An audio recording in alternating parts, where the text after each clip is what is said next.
And we're back. Happy Monday, everybody. How you doing? Come on in. I'm Jay with Guilty of Crime, and we're back. Y'all know I had to get into this. So many things were happening. Let me fix my hair for y'all. Maybe you'll hit that like button if my hair looks good. Yes, I just got a haircut last week. What's up? All right, guys, come on in. The goal's up. I'm Jay with Guilty of Crime, and we're back. There's so many things this weekend that were Nancy Guthrie, and I'm so glad that Savannah Guthrie does have that outreach to keep her mom's name and the information out there. So, what am I to do? I tried to dole it down a little during the weekend, but so many things, guys.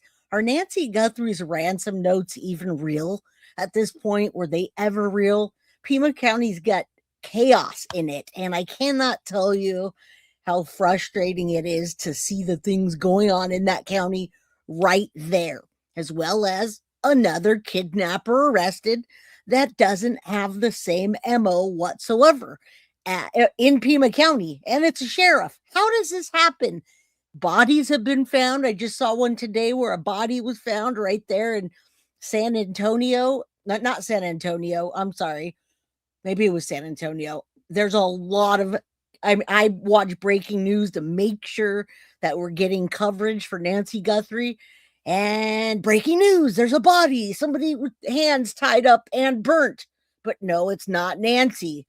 How are all these things going on? And I just don't get it. This is the only case that's getting that amount of attention, which I do get. However, it's wild. So we're going to go through this. I think at this point, DNA is going to be our only chance with the genetic genealogy. And we're going to get into so many things today, guys. What's up, Velvet Unicorn? Good to see you.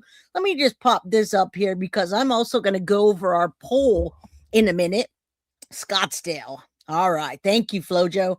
I appreciate you. Scottsdale. Yes. I'm from California. And after a while, all the other places sound the same. I'm like, okay, are we in Florida? Are we in Texas? Are we in Utah? Are we in Arizona? Because that's where most of the cases come from.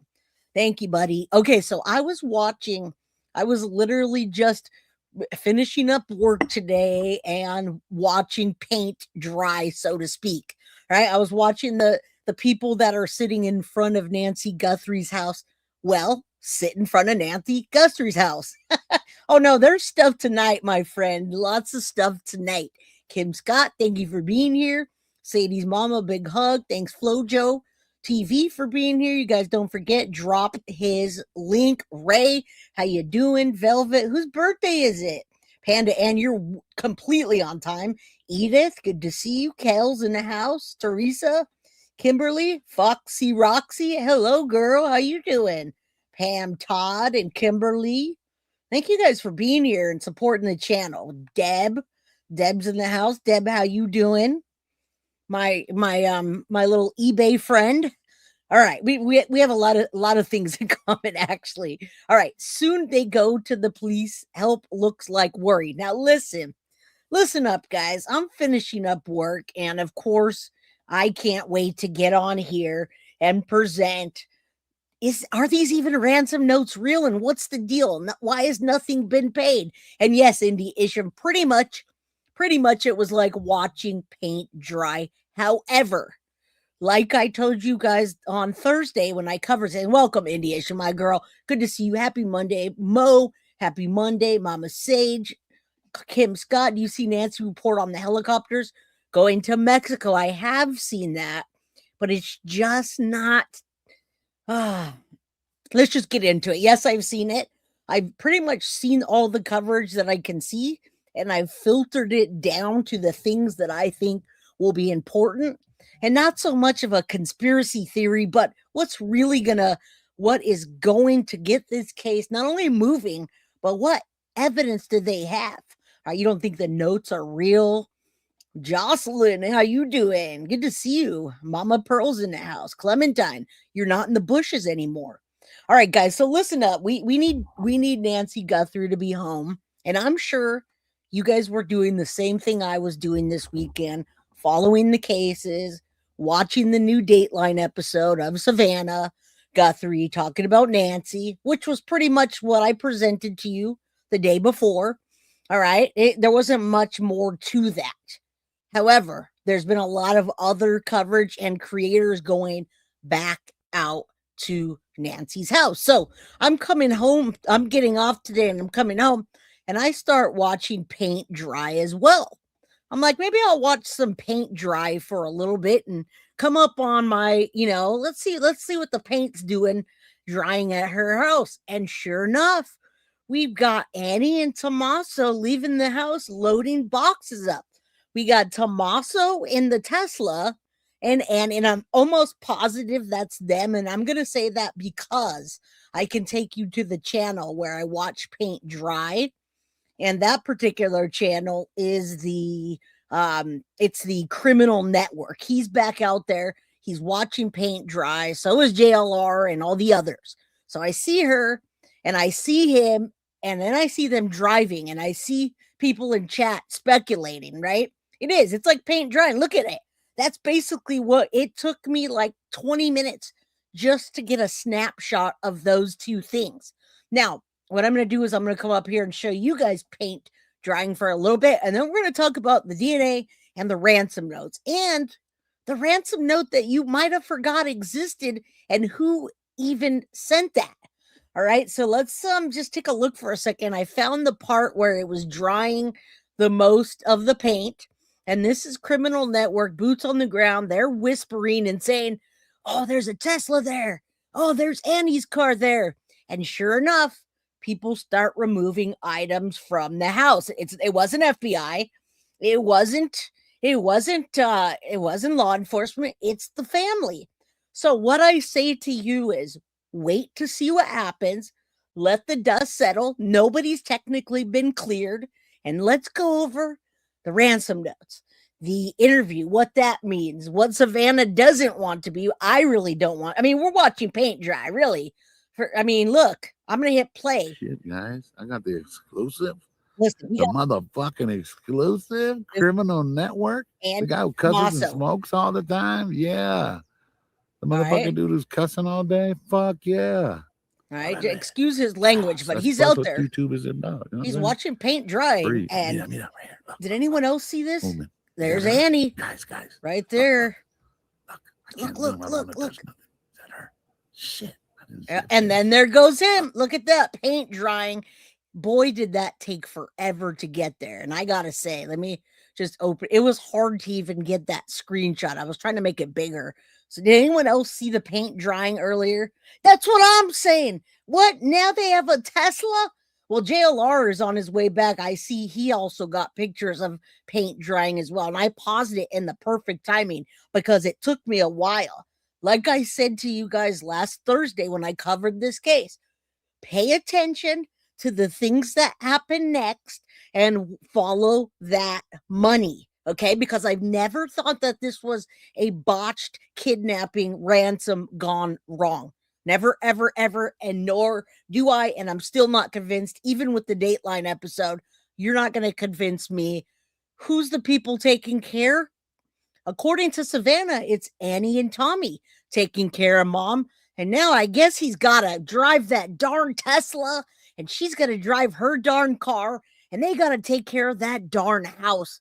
Mom's not there. It's been almost 2 months. Somebody's got to pay the bills. Someone's got to pay the mortgage. Someone's got to keep that house up, right? Look right here. Look at that. There it is. God. You tell me that's not them. That was just moments ago. You tell me that's not them. That was her. I'm not All right. say nothing to her, but you guys watching paint dry. I showed you. I'm looking at a celebrity kind of, but not really. We're watching it right now. Being We're just going to watch it for a minute. Sure. Okay, I'm looking away, guys. Right, she's going to drive out. Cool. I'm looking down the street like we're not here, okay? Okay, but you guys look at her. Get eye contact. Now, he thinks that she's flipping him off. There's a lot of other people on the other side of this and many people that came. What's up, Smiley's World? Good to see you. I'm glad you came in here as a friend rather than a foe.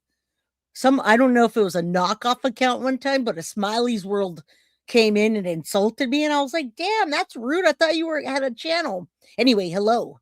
Allie Callie, hello. Sadie's mama, hello.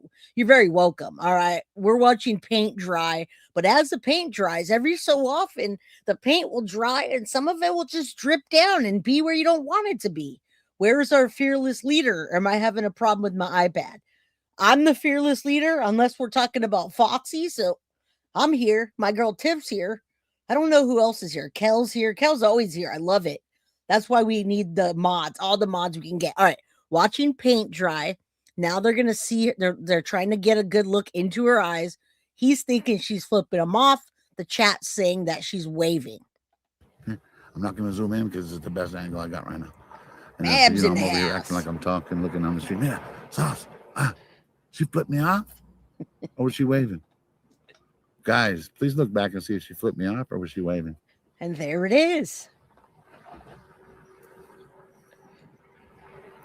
Mira. And guys, I literally only watched this for about 20 minutes of paint drying. And all of a sudden, I just heard them throwing an Arizona skinny dipping party in that backyard, throw some meat on the grill, sell the other house, just move into this one already, damn it. And while you're at it, get mom's checkbook and make sure that nothing gets missed. All right, how about that? Anyway, I'm just putting this out there for y'all. We're not going to watch too much of this. I just ran across it on my way home. Security bouncing. Oh, and I said, dear Lord, I knew it. Looks like a Trevor. Looks like a Trevor. Yep, they're all Maybe there. Better than a Keith. He might be a Trevor. But did she flip me off? Please check to see if she flipped me off. Did she flip me off? That's not Tommaso. That was Tommaso. She threw me a kiss? No, she didn't. All right, we're not going to watch this guy channel too much. You should go sub up to him. He's funny. He's boots on the ground. Criminal Network has 15.4 thousand subs. And you know what? He deserves some love on his channel. JLR's got 20,000 people watching. Give this man a watch, okay? Give him a watch. We can come back to it, certainly. I just wanted to show you what I was talking about. So you look at this and you see Annie come out. I took a snapshot and then you see Tommaso. All right. And some people even said, look, it looks like one of the kidnappers. Look at you know what I mean? All right, Jay, they've had a Tesla for a long time. Tommaso was over there several times when the investigators would be there. Usually he would show up. Thank you.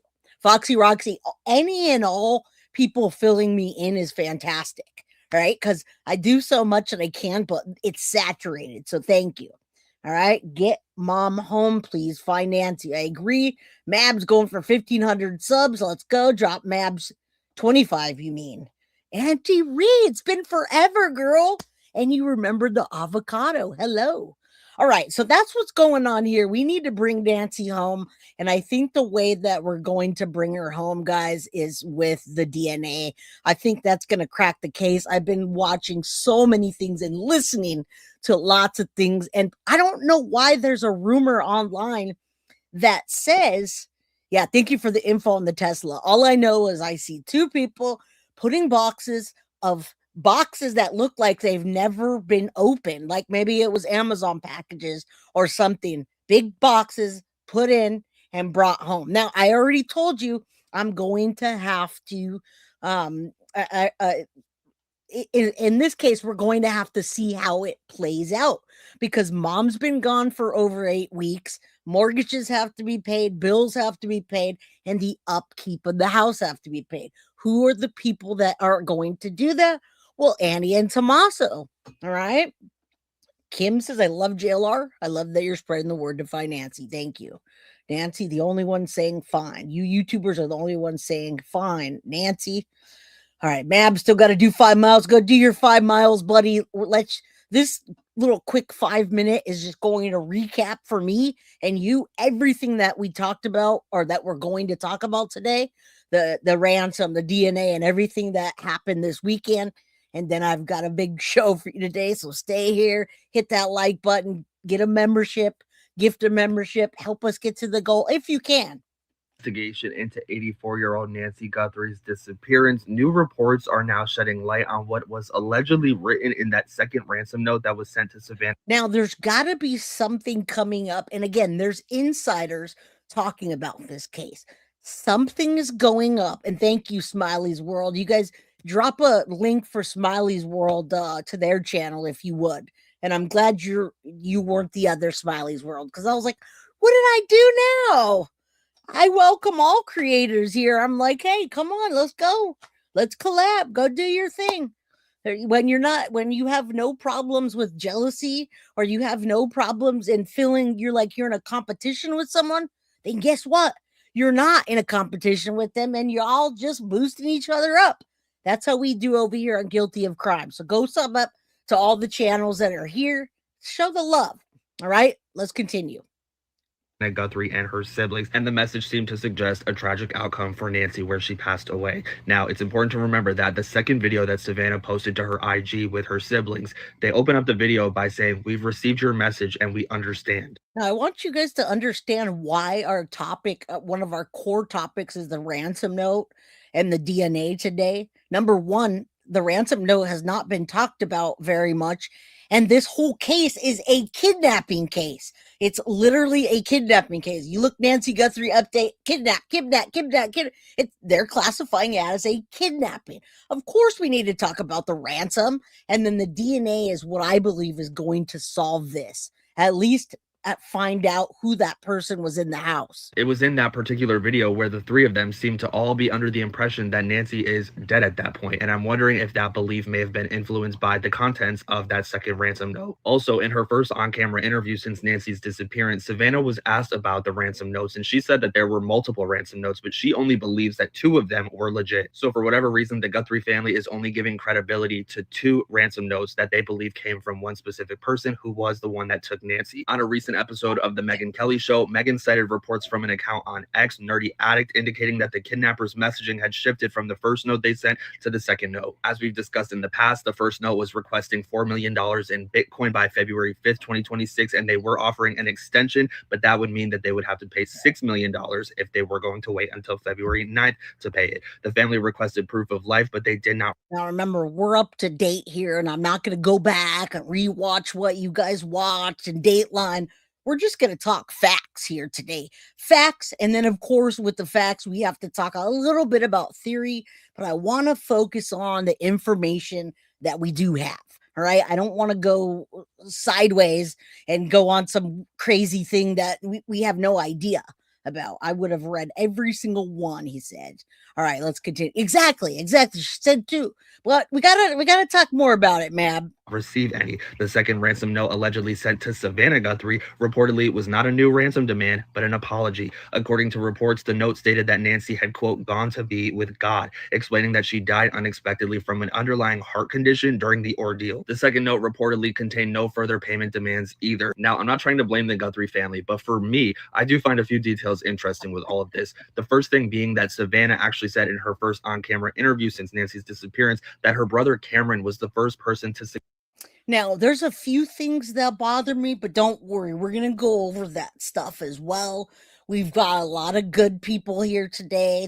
That we're going to work with and on, of course, that I found, what's the significance of the back door. We're going to talk Matt Murphy, of course, deception detective, as always, because he gives you that knowledge and brings you right back to where we've been. Now, Mab, I looked at the porch guy, and I looked at I found the video again, and I re-looked and I looked. The problem is I believe they ruled that guy out due to the fact that he has a record and his DNA matches nothing. So I just want to make it make sense on how that you think that guy. I let me know. All right, let's continue. This is today, March 30th. This is dated March 30th, 2026. Suggest and believe that Nancy had been taken for ransom. And then shortly after that, ransom demands start appearing. Yet there was never any proof of life from those ransom demands. We've covered a few kidnapping for ransom cases on my page just in the last couple of weeks, and the kidnappers always show proof of life with their first ransom note. They want the person to know that they have their loved one and they want the money right now. They do not want the person that they've kidnapped to be with them longer than they need to be. The fact that there was never proof of life sent has always made me feel like the ransom request may not be legit. Exactly. And some of them may be legit because whatever happened in the house was botched. However, the whole world has forgot about the ransom note because they're no longer asking for money. All right. They almost forgot about it in the first 2 days. They didn't even leave a note. All right. So find it interesting that Savannah has stated multiple times that she understands or she believes that her mom may have gone to be with God. Now we're finding out that the ransom letter, the second one, says that Nancy's gone to be with God. Is that something that she's saying because that's what the note said? Or is that something that she's saying because that's how she talks, which coincidentally just seems to match the ransom notes language? Not blaming her, just sharing my thought process. The family also shared early on that Nancy had a pacemaker and that she had heart issues. Now this person behind the ransom notes is claiming that Nancy died from heart-related problems. That to me raises a question. And we have to talk about that, Mo Franjo or Mo Franjo, because why would we not talk about an apology from a kidnapper? Only somebody would do that that's on the inside, that's directly targeted and connected to the family that's now feeling remorse. Or unless it's a one, which I want to rule it out, but I can't due to the Tepe murder. When the Tepes happened, that blew my mind that ex-husband from years ago that was only married for 7 months did this. Does somebody hate Nancy or Savannah that much that they would do this just to purely spite the family and just drive them crazy? That's what I have to ask you. Those are the two motives that every investigator, those are the only two things that can be derived from the information that we have now. Because how would an abductor know a kidnapped victim's COD? It almost makes me wonder, does this person know Nancy personally and know that she has heart issues, or are they following the case online like the rest of us and using information publicized to hopefully make some money off of it? Either way, I do think that the letter being sent directly to the Guthrie saying that Nancy died. I love you guys. Indy Isham, I love you even more because we're going to talk about that too. Why would someone have taken her? Exactly. Oh my God, you guys are just on the same wavelength. That's why you come back, because you know what I'm putting out there. I certainly hope they have a suspect. This has really gone long enough. Kim Scott just became a new member. Welcome, Kim Scott, to the Guilty of Crime crew. And that's my last name too.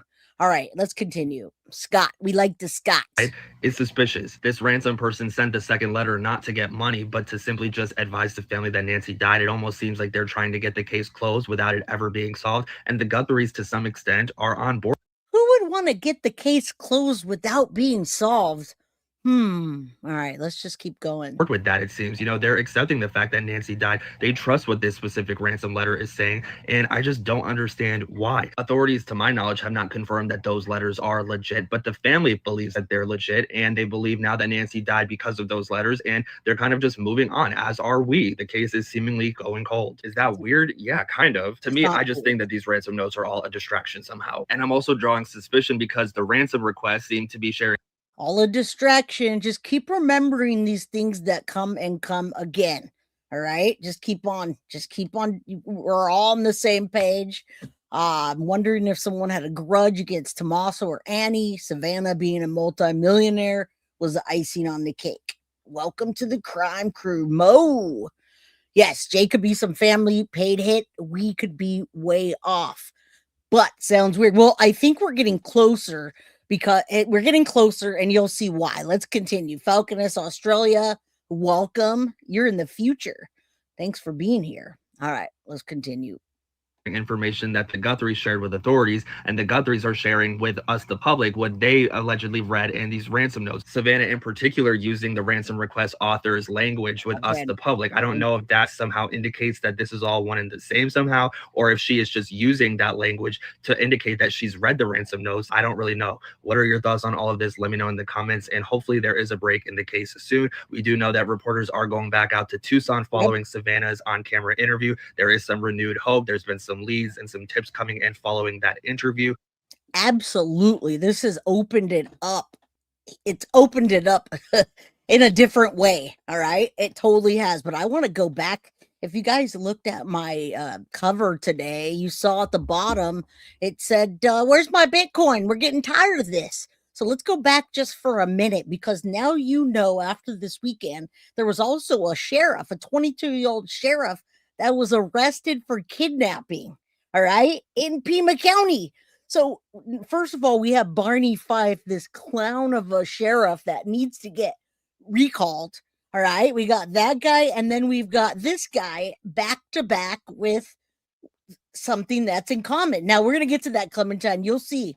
I promise you guys I'm going to get to that about dying and all that and what I think. Okay. But this man, California man arrested, you guys remember this? For fake Nancy Guthrie ransom demand. Derek Colella told authorities, well, he was just trying to see if the family would respond, guys. Now, this guy, Derek Colella, is the bandmate and friend of Tommaso and Annie. He actually messaged Annie and Tommaso.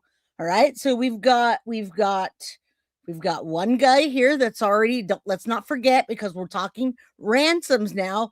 He sent one of those ransoms of the many directly to Tommy and Annie. California man Derek Colella was arrested for sending what authorities believed to be a fake ransom demand in the suspected Tucson, Arizona kidnapping of Nancy Guthrie, the mother of the Today Show. Colella was born in 1983. He was charged with 2 federal crimes. The first is for transmitting an interstate demand for ransom and for the release of any kidnapping person. The second is for using a telephone to send an interstate text messages and make an interstate call without disclosing his identity, all right, with intent to abuse, threaten, or harass a person. All right, so this is Derek Colella. I'm not going to read all this because this happened already. This was the demand, included Bitcoin, a wallet address to receive the ransom payment, but it hadn't been linked. Okay. And in that message, it said, where's the message? I have it right on the cover. You guys probably know. Where's the Bitcoin? We're getting sick of it, or something like that. Let me take a look at this one real quick, because I have it on my thumbnail, but for some reason I'm not finding it to quote it properly. This one's a much better. Okay, are we all on the same page? Do you remember that Derek Colella is connected, and he's one of the people that sent a ransom note, and allegedly it was a fake ransom note? I'm trying to see that. On February 2nd, CBS received a ransom note. Now, CBS also received a ransom note and TMZ, but that was not from this. 2 days later, Nancy Guthrie's daughter, Savannah, Annie. Okay, so Annie and Tommaso, ANC, and her husband separately received a text message from Derek Colella from the same phone number, and that's where it said, I don't know why it's doing that. I'm trying to highlight it. Did you get the Bitcoin? We're sick of waiting on our end for the transaction. Okay, why would this guy do this? 3 minutes after the text messages, a member of the Guthrie family received a call from the same phone number, and that lasted 9 seconds. We don't know what he said. We don't know if they talked using open source methods. Law enforcement determined that the phone number was associated with a VoIP text number, voice over IP, which is internet, and allows users to obtain another phone number for their mobile device separate from the number assigned by the wireless carrier. All right, so they were able to track that back to his IP address, VoIP IP address. They got it. All right, so he was arrested, and after being read his rights, he admitted to sending the 2 messages to the complaint.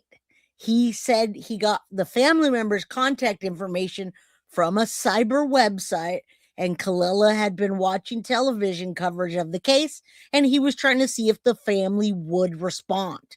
Now, Nancy went missing from her home at some point between Saturday and lunchtime on Sunday, which included a trail of Nancy's blood on the walkway, which is really weird also that they didn't talk about in the beginning.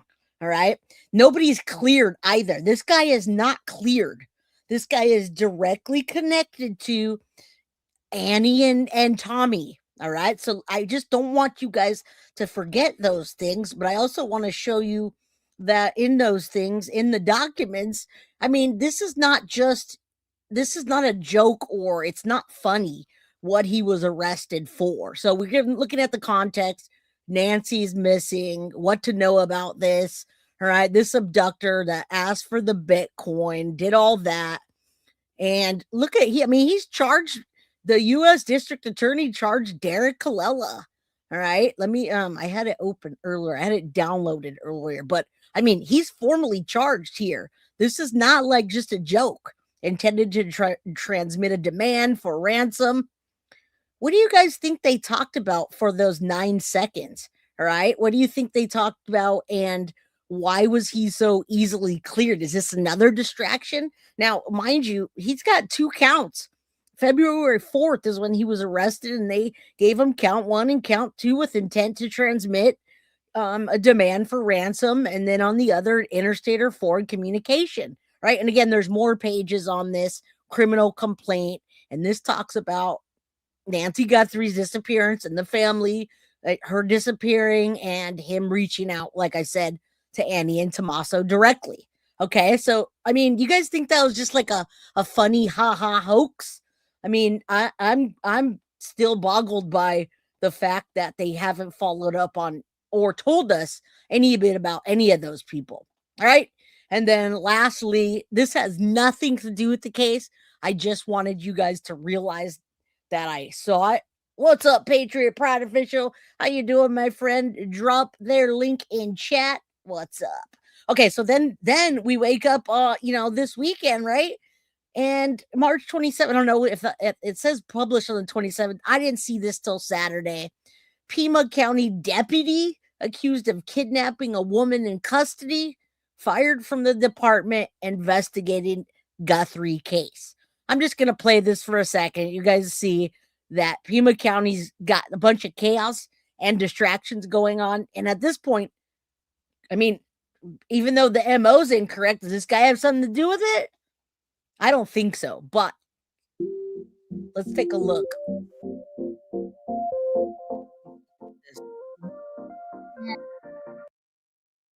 All right. Did anyone see this, by the way? Travis Reynolds. Did anyone see this? Why would he not want to talk to the people asking for bit? Why would he hang? Mr. Reynolds, this is the time for your initial appearance. You were here this morning on charges of kidnapping. That is a felony. Now, this is Pima County. This is the sheriff, and people are showing his face. They were showing a picture of him next to the kidnapper, and people are like, this is not the same MO. All right, so this is literally, we've got clown sheriff. We've got Sheriff Barney Fife. That's a clown that needs to be recalled. And now we've got another deputy that's right here facing the judge, and he kind of matches that description. Just a little bit.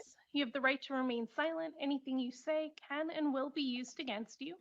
You have the right to be represented by an attorney, and it is ordered appointing. Oh, is it the public defender or? Hold on, let's go a little bit louder.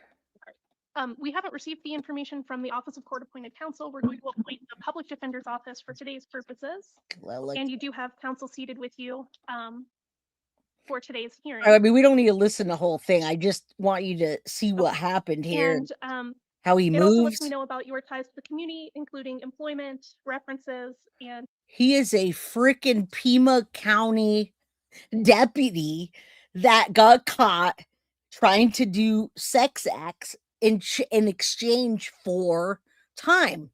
All right. But he also, and he's got tattoos, and people are putting a mask next to him. I just kind of wanted you to see how he moves. Although it's the same kind of MO as far as, hold on. I don't know why it's doing this. As far as kidnapping goes, hold on, guys. I'm sorry. There it is. Okay. As far as kidnapping goes, but what's the deal? Does this guy have where he's attracted to older women? And their assessments and recommendations. I'm just asking. Finally, I have reviewed the state's recommendation. The prosecutor $50,000. Would the state like to be heard further? Yes, Your Honor. $50,000 plus a pretrial services if he is released. This particular offense that is alleged is very, very concerning. Just given the occupation of the accused and the power dynamics between him and the victim. There's indications. Yeah, that we're not watching the whole thing. I really that this might have happened before. I really just wanted to see. He doesn't fit the MO or he doesn't fit the description, but I wanted you to see that this fired Pima County deputy is now facing the judge after alleged on-duty kidnapping. Now, he was also working on the Guthrie case, So let's go back to this real quick. That way I can just tell you what he did, because now it's not letting me. Now it's doing something else when I wanted to just show you. This month, the madness begins, and we're swishing $25 into your account. And all you have. Oh, get out of here. All right, let me tell you real quick. I just wanted you to see how he moves, and I wanted you guys to talk about it. So now we've got another kidnapping. I think there was a body or two maybe found this weekend that wasn't Nancy Guthrie. And they say it's not related to the case, but I'm just running these past you. All right. And thank you guys. I would appreciate some love. We're trying to get to Vegas. We're going to have a party. Now, listen, Pima County deputy accused of kidnapping in the investigation. He's fired from the department, and he was investigating the Nancy Guthrie case. So I just wanted you to see how he moved. He is accused of kidnapping a woman while on duty and was fired from the department investigating Nancy Guthrie's disappearance. Tucson Police Department confirmed to Fox that he's a 22-year-old former Pima County Sheriff's deputy named Travis Reynolds. He was taken into custody and charged with 1 count of kidnapping. All right. Tucson Police Department did arrest 22-year-old Travis Reynolds. We just talked about what he is and what he does. It's still active and ongoing. I mean, how many more of these things are we going to get before we get the DNA back from the FBI lab that really should have went to Quantico? All right. So this guy's working on the case and kidnapping. His employment's been terminated. Pima County Sheriff's Department put him on arrest, and the employee was terminated. We don't have any additional information. He was transporting a female detainee. So what he did was arrest a girl, a female, and he allegedly made inappropriate remarks about her appearance. He said, "Girl, you're hot," and all kinds of stuff. And then he suggested a hotel that they could go to. The complaint says that he shared a vape pen with the cuffed woman, and he told her, "Hey, help your case," allegedly suggesting they go and have sex at a hotel. Now, investigators allege that Reynolds also showed the detainee sexually explicit videos and delayed taking her into jail, even as the officers were processing other individuals in custody. All right, so the woman told officers that she felt intimidated by Reynolds as a law enforcement officer and the power dynamic.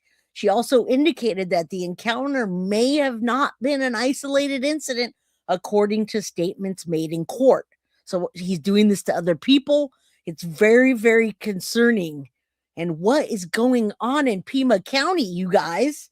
My Lord. All right, let's pull this down with this little shorts. I wonder how many times. Yeah, but this, I mean, are we ever going to find out anything with all of the corruption that's happening in this case? I mean, when are we going to find out something? All right, so now we're going to get up to speed right here. And this is like just minutes before I started. Since Nancy Guthrie vanished from her Arizona home, there have been no arrests, no suspect named, and no confirmed leads on her whereabouts. Another reward is now being offered to help bring the 84-year-old home. The president of Milwaukee's Crime Stoppers putting up a billboard and offering $100,000 of his own money to aid in the search. Savannah Guthrie is now preparing for her return to the Today Show, sharing some new details and emotional revelations during her first sit-down interview. Senior correspondent Brian Inton has the very latest from Tucson. There's been so much focus on the front of Nancy Guthrie's. All right, and this is just like a 2-minute clip. You guys know he's back out there now, and this is from back out there where you could see the terrain from the back. Like I've always said, it makes sense that they would bring her out through the front in order to have to carry her, because when you go to the back of the house, that terrain is awful. You're not going to want to carry 150 pounds of dead weight, so to speak. So they shouldn't even have gone that way because of the cameras. They had a clear path around the back, but yet they still went to the front. We saw everything. They could have just went in and disconnected the power. They didn't have to rip that off. They could have done anything but what they did. All right, still nothing. Hey God, this poor girl. I know. I know. All right, let's continue. I'm going to give some memberships in a bit if anyone wants to match me. House where the blood was, but many of the questions now are about the back of the house, because Savannah Guthrie in her interview made very clear that doors, plural, were propped open in the back of the house. We're getting our closest look now at the back of Nancy Guthrie's house because we just put our drone up so that we could see exactly what these doors that Savannah was talking about look like. The assumption was that perhaps they were sliding glass doors, but they're not. You see there's one door under the overhang. This is presumably one of the doors that was propped open. And then there is another door on the back side of the house near the garage. And again, Savannah used the word plural, doors with an S on the end. So the assumption is that both of these doors were propped open when her sister Annie and her brother-in-law Tommaso showed up and realized that Nancy Guthrie was missing. I met up with former Pima County SWAT Commander Bob Krieger to get a feel more for what the... Yeah, I was looking at the terrain and they were talking about rattlesnakes and snakes, and I was like, oh dear Lord, what a situation to be in, what a terrain to have to look for a body. Now, I wonder if they're finding bodies as they're doing a search for Nancy Guthrie. If you were to look at the local Pima County area and surrounding, there's been a lot of bodies and things that are being found while they're investigating this case. All right, you want me to turn it up? Volume's a bit low. Yeah, I could definitely turn it up. Back of the house is like. We're back here and you can't even see her house necessarily. There's just so much brush in the trees and we're probably 100 feet from it or so. And there's no way they're bringing her back this way. You know, so if they got there that way, they clearly had to go out to the front. But if they were propped open, obviously that was left for a reason. Quick in and quick out, whichever one it was. So still so many questions about how this went down, but going back behind Nancy's house, there's an open area. Well, we're going to answer that for you now. Thank you, 2Speed. I feel like the family knows more than we do. I think they do, but not a lot more than we do. They're going on with their lives and their mom's missing. My question to the family, who's taking care of your mom? Well, I'll give you that answer, 2Speedy. Savannah's already told us that Annie and Tommaso are taking care of their mom, and they have been, right? That's been their job to do so. That's why she was able to stay in that house since 1975. Melissa, welcome. Good to see you, girl. All right. Of terrain, of desert, it's pretty clear it'd be very difficult to navigate that area in the night. Yeah. Back to you. All right, Brian Inton, our thanks to you. Thank you for watching. Subscribe below and download our... Oh yeah, we're not going to watch his whole video. I just wanted to give you an update on the people that are out there, the paint that's drying out there, and the things that are going on. Now, we have to watch this, rightfully so. I watched the Dateline documentary this weekend. You guys should too, just to get the outreach for Nancy Guthrie, and I think that's what this was used for. I can't stand people saying she is trying to profit off of her mom in the story.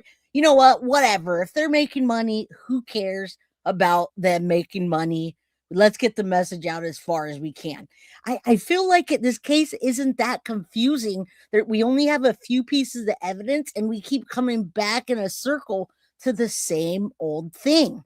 All right, let's watch this, and then that will give you a better insight as to what she's saying, as to this cognitive dissonance, and then back to really the people that have not been ruled out, because nobody has been. So today I heard some clothing was found in a wash behind, dark jacket with red lips marks. I'm lost from blood dries. All right, we're going to get to that too, because we're going to talk about the DNA. A lot of people are saying that there's no DNA, but that's not true. There absolutely is DNA, and I'll stand on that 110%. They have mixed DNA in that house that they are taking apart to analyze. They already did the CODIS database, but they need to do genetic genealogy.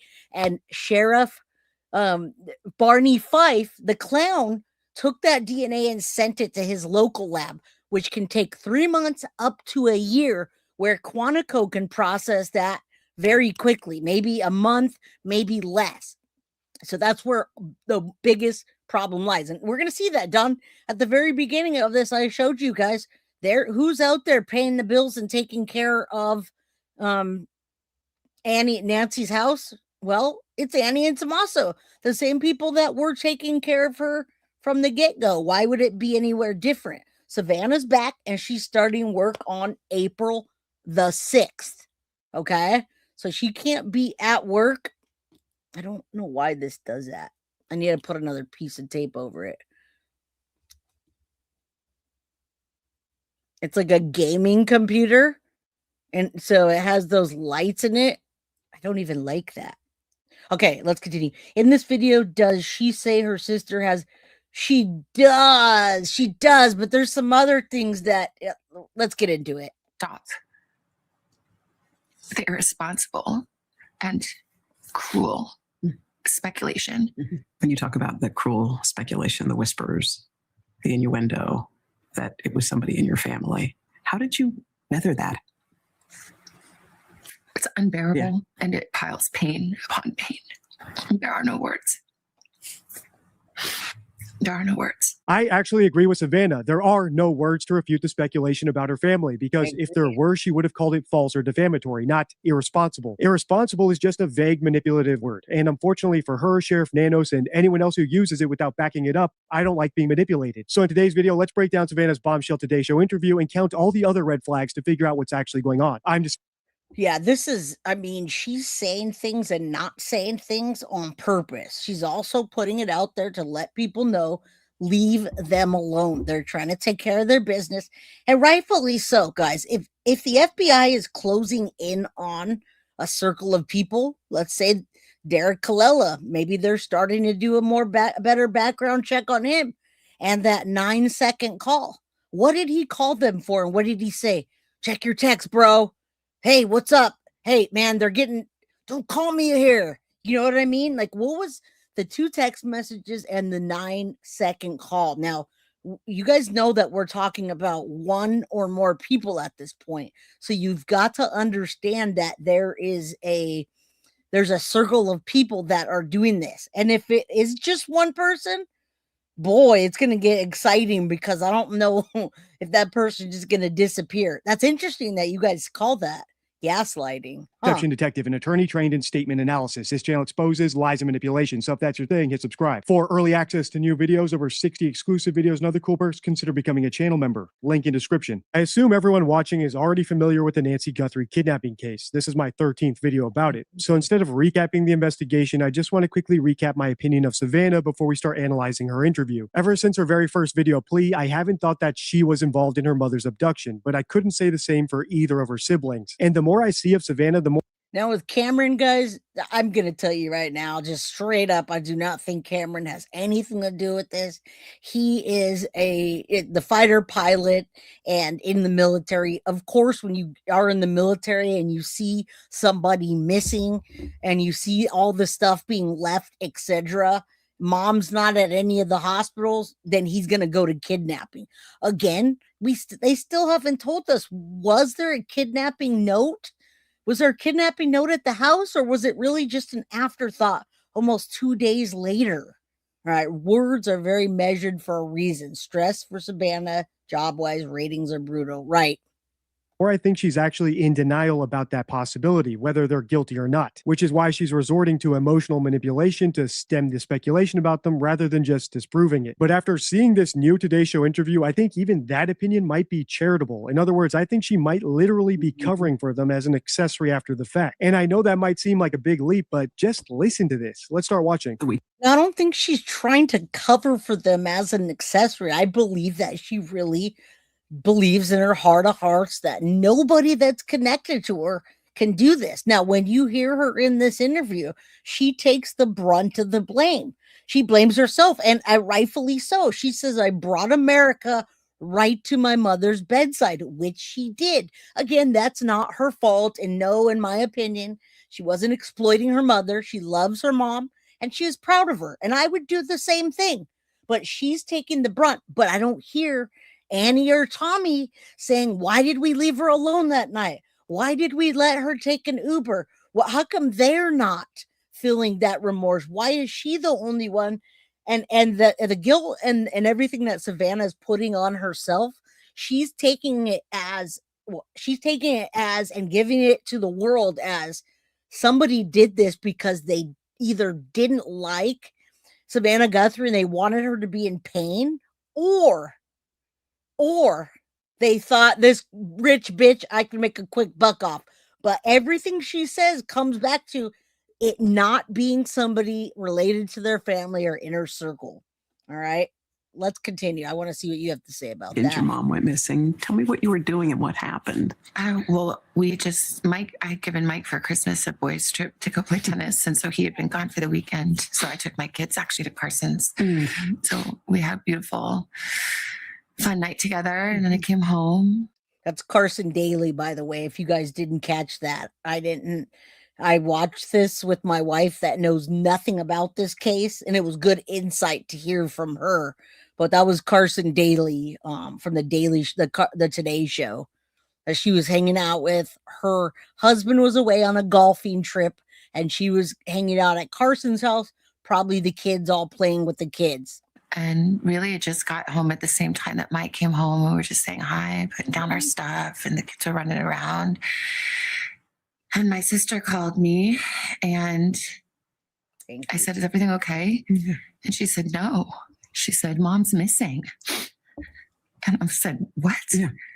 And this too, guys, this too bothers the crap out of me. Now, Deception Detective's going to break it down, but the fact that she automatically, right out of the gate, says mom's missing, and then the next sentence, but it's not the kind of kidnap, it's not the kind of cases that you're used to, Savannah. This is one where she couldn't, she's already closing it off. Annie's closing off all possibilities for Savannah and the entire world by what she says. I'm going to have to put something over this stupid thing. All right. So listen how she closes it off so quickly about any possibilities. And remember that in the Madeline Soto case, when Jen Soto says, nope, she didn't come home. Nope, she doesn't have friends. Nope, she wouldn't know how to get home anyway. And she left her cell phone. Case closed. Done. That's what it sounds like here. This is not the typical case. But before you call your sister, you're telling me you talked to the church people, you called 911, they called 911, you called all the hospitals, but you didn't call your sister and say, Savannah, where's mom? Did you guys, nothing. She's just already telling her what happened and ruling out the things that could have happened. And thank you so much, True Crime Files. All hit that like, leave your DNA. Choo choo. I know you guys like that because there's the Foxy Roxy that just did the super sticker. Thank you guys. That's the train to get this goal done. What are you talking about? She said she's gone. And she was in a panic. I was in a panic. I'm like, call 911. Yeah. She's like, I did. We called them. They're here. And we thought that she must have had like some kind of medical episode in the night, and that somehow, the paramedics had come because the back doors were propped open, And is that what she keeps saying? We thought this. And thank you, Foxy Roxy, by the way. I love your name, so that's why I gotta say Foxy Roxy. Harrison Work, thank you. Listen, she keeps saying we, and then she'll come back a little. Why did chat just flash? I don't know. StreamYard is doing some new things around here.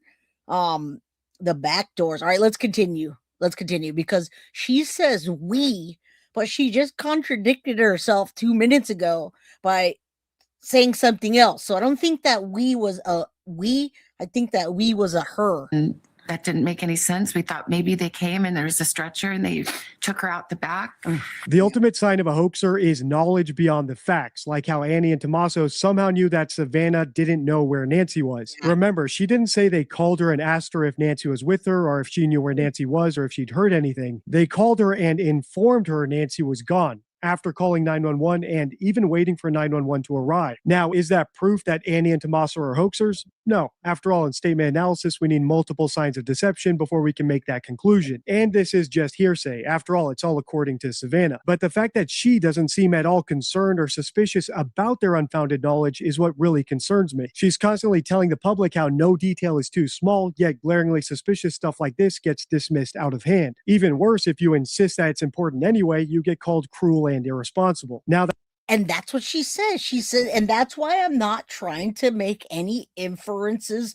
I'm not trying to do that. I'm just telling you what I've talked about and what I see. Okay. I've talked about this from the beginning. At the very beginning, I said, who has a motive? Follow the money. No ransom's been paid. They forgot about a ransom for multiple days. Now that Nancy Guthrie's missing, what's going to happen with her house or stuff or things? Who's going to benefit from this the most? And then you've got a family unit that she, of course, is blinded by. I don't think she's blinded on purpose. I think she really does believe Annie and Tommy were the saviors and were saving mom from not having to sell her house and move. But does anyone think that they didn't want to do that anymore? Why didn't they send someone else? I know, so many things. That could be explained by denial. As I said in the intro, Savannah doesn't want to believe that her beloved sister Annie and brother-in-law Tommaso could have done something wicked to her mother, so she chooses to ignore any evidence that might suggest it. And even though it's misguided, it's totally normal and understandable. I've done multiple videos about the cognitive dissonance I think she and Sheriff Nanos are experiencing about the family. But here's the thing, some of the stuff Savannah says in this interview goes way beyond simply ignoring suspicions about the family. And a great example of it is coming up. So let's keep listening. She said, Mom's missing. And I said, what? Yeah. What are you talking about? She said, she's gone. Mom's missing and she's gone. Not Savannah, I can't find mom, whatever. She's just done and gone. Remember that. Okay. And she was in a panic. I was in a panic. I'm like, call 911. Yeah. She's like, I did. We called them. They're here. And who called 911? She keeps saying we, but I thought that 911 was, I thought 911 wasn't called initially. It was a wellness check, and the wellness check led to that. But who is the we, and why is Annie so sure about what happened here in this case? We thought that she must have had like some kind of medical episode in the night, and that somehow, the paramedics had come because the back doors were propped open, and that didn't make any sense. We thought maybe they came and there was a stretcher and they took her out the back, but her phone was there and her purse was there and all her things, and it just didn't make any sense. So, Annie and Tommy had already called all the hospitals, but then I'm like, I'm going to call the hospital. So then I started calling the hospitals, and the police were there and talking to her at the same time. And it was just chaos and disbelief. Within hours, Savannah was making the long journey home to Tucson. You saw Annie and Cam when you got to their house. So now we're finally getting filled in, and it's making it very clear she was in New York. Her husband was away out of town playing tennis for a present, and she was hanging out with Carson Daly. As soon as Annie called her, he got on the plane. Like moments later, all spiraled, and she got there by 2-something in the morning, which means she got the first flight she could and ran out. I'm sure Carson Daly or the family or a Mike came home and took over the kids because she was out. All right. And you know what? Shed Lady Judy, can you send me a link to that? If you want to send me a link, I'd be happy to play that. But there are a lot of different interviews, and I'm not sure which one it is. My email is right down there below if you want to send that. And thank you, Foxy, for the Guilty of Crime membership in honor of your brother, Christopher, that's been gone way too soon and way too long. Thank you. If you received that, please thank Foxy. Me about that moment. Just disbelief and hugging each other. Yeah. And I think we were on the phone with the sheriff and trying to, really make clear from the very early moments, Annie and Tommy were saying, this isn't that case that you are used to where someone wanders off. She can't. And how could they say that? This isn't the, I just see that's where I can't understand where they can just cold say this is not that case. She can't wander off. But what if she did? What do you mean? What do you mean she can't wander off? I mean, why? What do you mean? Because at 9:58, you let mom walk in the house, and it took 2 minutes to get from the car into the house. He didn't walk her in. I don't even know why people are saying that he walked her in. And yeah, could that car that we think was a Kia, could it be the Tesla? Can't wander off. My mom, she was in tremendous pain. Yeah. Her back was very bad. You know, she was trying to, on a good day, she could walk down to the mailbox and get the mail, but most days not. So there was no wander off. And the doors were propped open. Yeah. And there was blood on the front doorstep. And again, she didn't tell her that. She didn't say, Savannah, this is serious. You got to get down here. There's blood on the front step. She did everything else besides that. Oh, she's missing. No. This is not the case you're used to because she's in tremendous pain. She wouldn't be able to walk. She goes around everything else and says everything else, and she's very sure they're not talking it out. Maybe she's misrepresenting the conversation, but it's like all finalized. Annie knows what happened. All right, let's continue. They know those things exactly. What's up, Ben? How you doing, buddy? And the Ring camera had been yanked off. Yeah. And so we were saying, this is... Do something. This is not okay. Yeah. This isn't... Something is very wrong here. Yeah. I agree. I actually think there's a lot of things wrong here. So let's go through them one by one. First of all, whether she's guilty or not, it is suspicious that Annie called the police and every hospital in town before it occurred to her to call her siblings. And even when she did call them, she was only calling them to inform them that their mother was gone. She had zero curiosity if the mother was with them or if they had heard anything. Second of all, it's suspicious that Savannah doesn't find that suspicious. Just like knowledge beyond the facts, lack of curiosity is a sign of a hoaxer because a hoaxer already knows what happened. So feigning curiosity doesn't even occur to them in the first place. And you know what happened? There's nothing outside of the realm or the possibility. In other words, we don't need to go walk behind her house and do a search because most people would, right? You would go boots on the ground. You don't even care at the time if it's dark, light, or what. You go out there and it was the daytime. So what I'm understanding is they did not go out and search the perimeters for their mom because it's done. Mom couldn't walk that far. All right, there we go, Joanne. We got some DD eye candy in the house. And if anyone wants to email me a clip, guiltyofacrimebyj@gmail.com. If you guys want to fill me in on something. The truth is incriminating, they don't actually want to get to it, so they don't act as curious as they claim to be. Of course, if Savannah knows deep down that her sister is involved, but she's in denial about it, that also makes sense that she doesn't want to actually get to the truth. On that same note, it's also suspicious that the public Savannah has repeatedly and consistently asked for help is only just now getting vital clues about the crime scene. Savannah knew since day one that the back doors were propped open, yet we're only hearing about it now, 2 months later, in a network exclusive 2-part interview in between ad breaks. You'd think if she actually wanted the best chances possible of getting her mother home alive, she would have released that information right away in the most public forum possible. Finally, well, you can argue that about the kidnapping. And right after this, I'm going to tell you, I absolutely don't think this is a kidnapping gone wrong.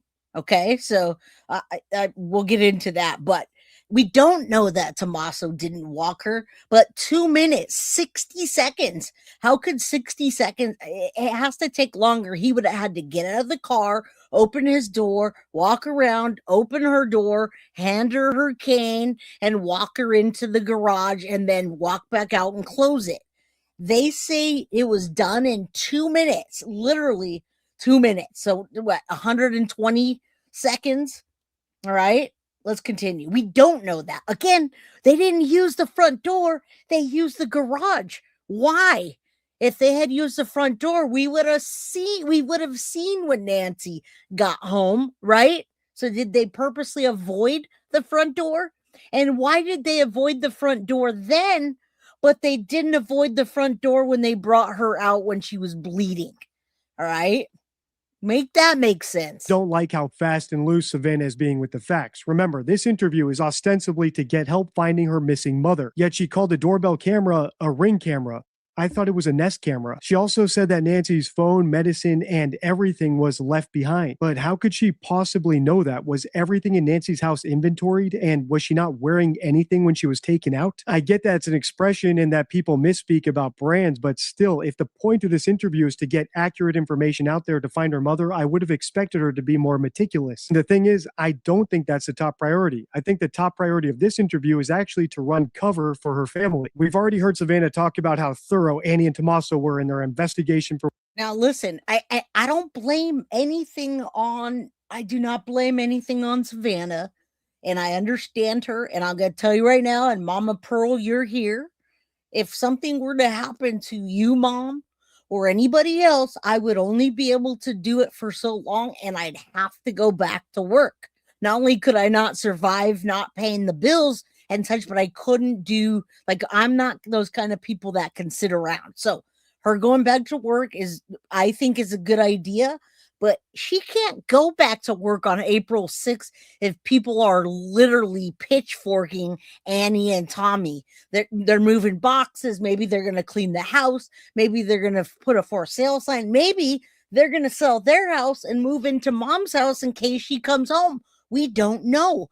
But if we have people pitchforking her family, she cannot go back to work because she won't even be able to. She'll be getting harassing messages, phone calls, and she'll have to go back and take care of the things herself.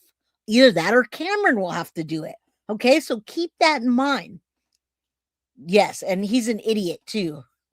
Where Nancy was as soon as they realized she was missing, which of course backfired because it just makes them look more suspicious. Now it's time for her to sing her brother's praises. And listen to this, because it backfires even harder than her attempt to put a halo around Annie and Tommaso. Did you guys talk about what possibly could have happened? Like, what could have happened? What went down? Did you? I think my brother. Now this is important. This is a big key. This is a big question here.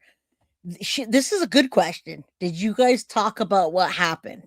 What were the possibilities? What was in the realm of possibilities did you talk about? Now, if this had happened to me or my mom, there'd be a lot of possibilities. And same here. That's why everybody says this is confusing. All right. Because there's a lot of possibilities. Sarah says it's not a kidnapping and that's worse. Poor Nancy. Why break the camera? But the other doors, I don't know about this family. Exactly. Savannah's running cover. Going back to work. Odd too. All right, let's continue. Thank you for your comment. I mean, my siblings are so amazing.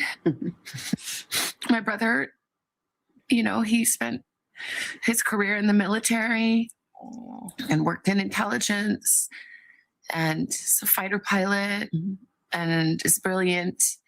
And he saw very clearly right away what this was. Yeah. And even on the phone. Now, that doesn't make me suspicious at all, only because the brother works in what he does in the military. And it sounds like he was, by the time he got there, he has already been set up with the things that Annie and Tommy told him. All right. I know. I don't know who emailed me, but I do know that somebody, Singing Moon, supported me on Buy Me a Coffee, says proud of you, and supported me with $50.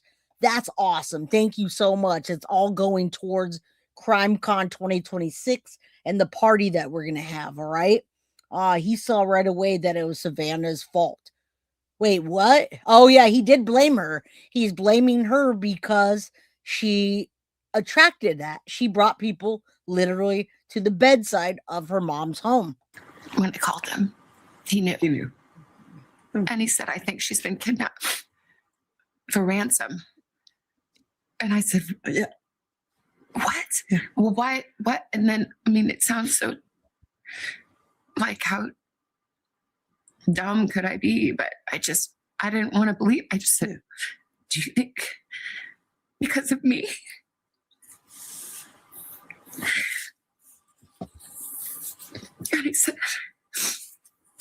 very sweetie, but yeah, maybe. But I knew that. You did? I hope not. I mean, we still don't know. Honestly, we don't know anything. No. We don't know anything.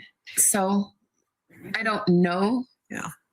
And again, I don't think that law enforcement has told her much. The people that probably know the most at this point are the FBI, and they're not going to divulge this information, guys, especially when they think the family has an involvement or a tie. Right. Like a soap opera, damn it. That it's because she's my mom. Yeah. And somebody thought, oh, that girl, that lady has money. We can make a quick buck. I mean, that would make sense, but we don't know. But yeah, that's probably, which is. She didn't really tell us much, did she? Yeah, that's probably it's probably your fault. You're probably the one that attracted. They think, hey, this rich bitch. I wonder if her brother proposed that Cameron initially, or was that suggested by the others? Again, you got to remember, I've always said, and you guys have always said that somebody's like, hey, this bitch, and whether it's a family or not, we're barely able to make our damn mortgage payment, and this bitch has got worth $40 million. Her husband's got an exorbitant amount of money. Why are we over here living like peasants and having to take care of mom? Yeah, do me a favor, hit that like button, guys. Too much to bear. To think that I brought this to her bedside. That it's because of me.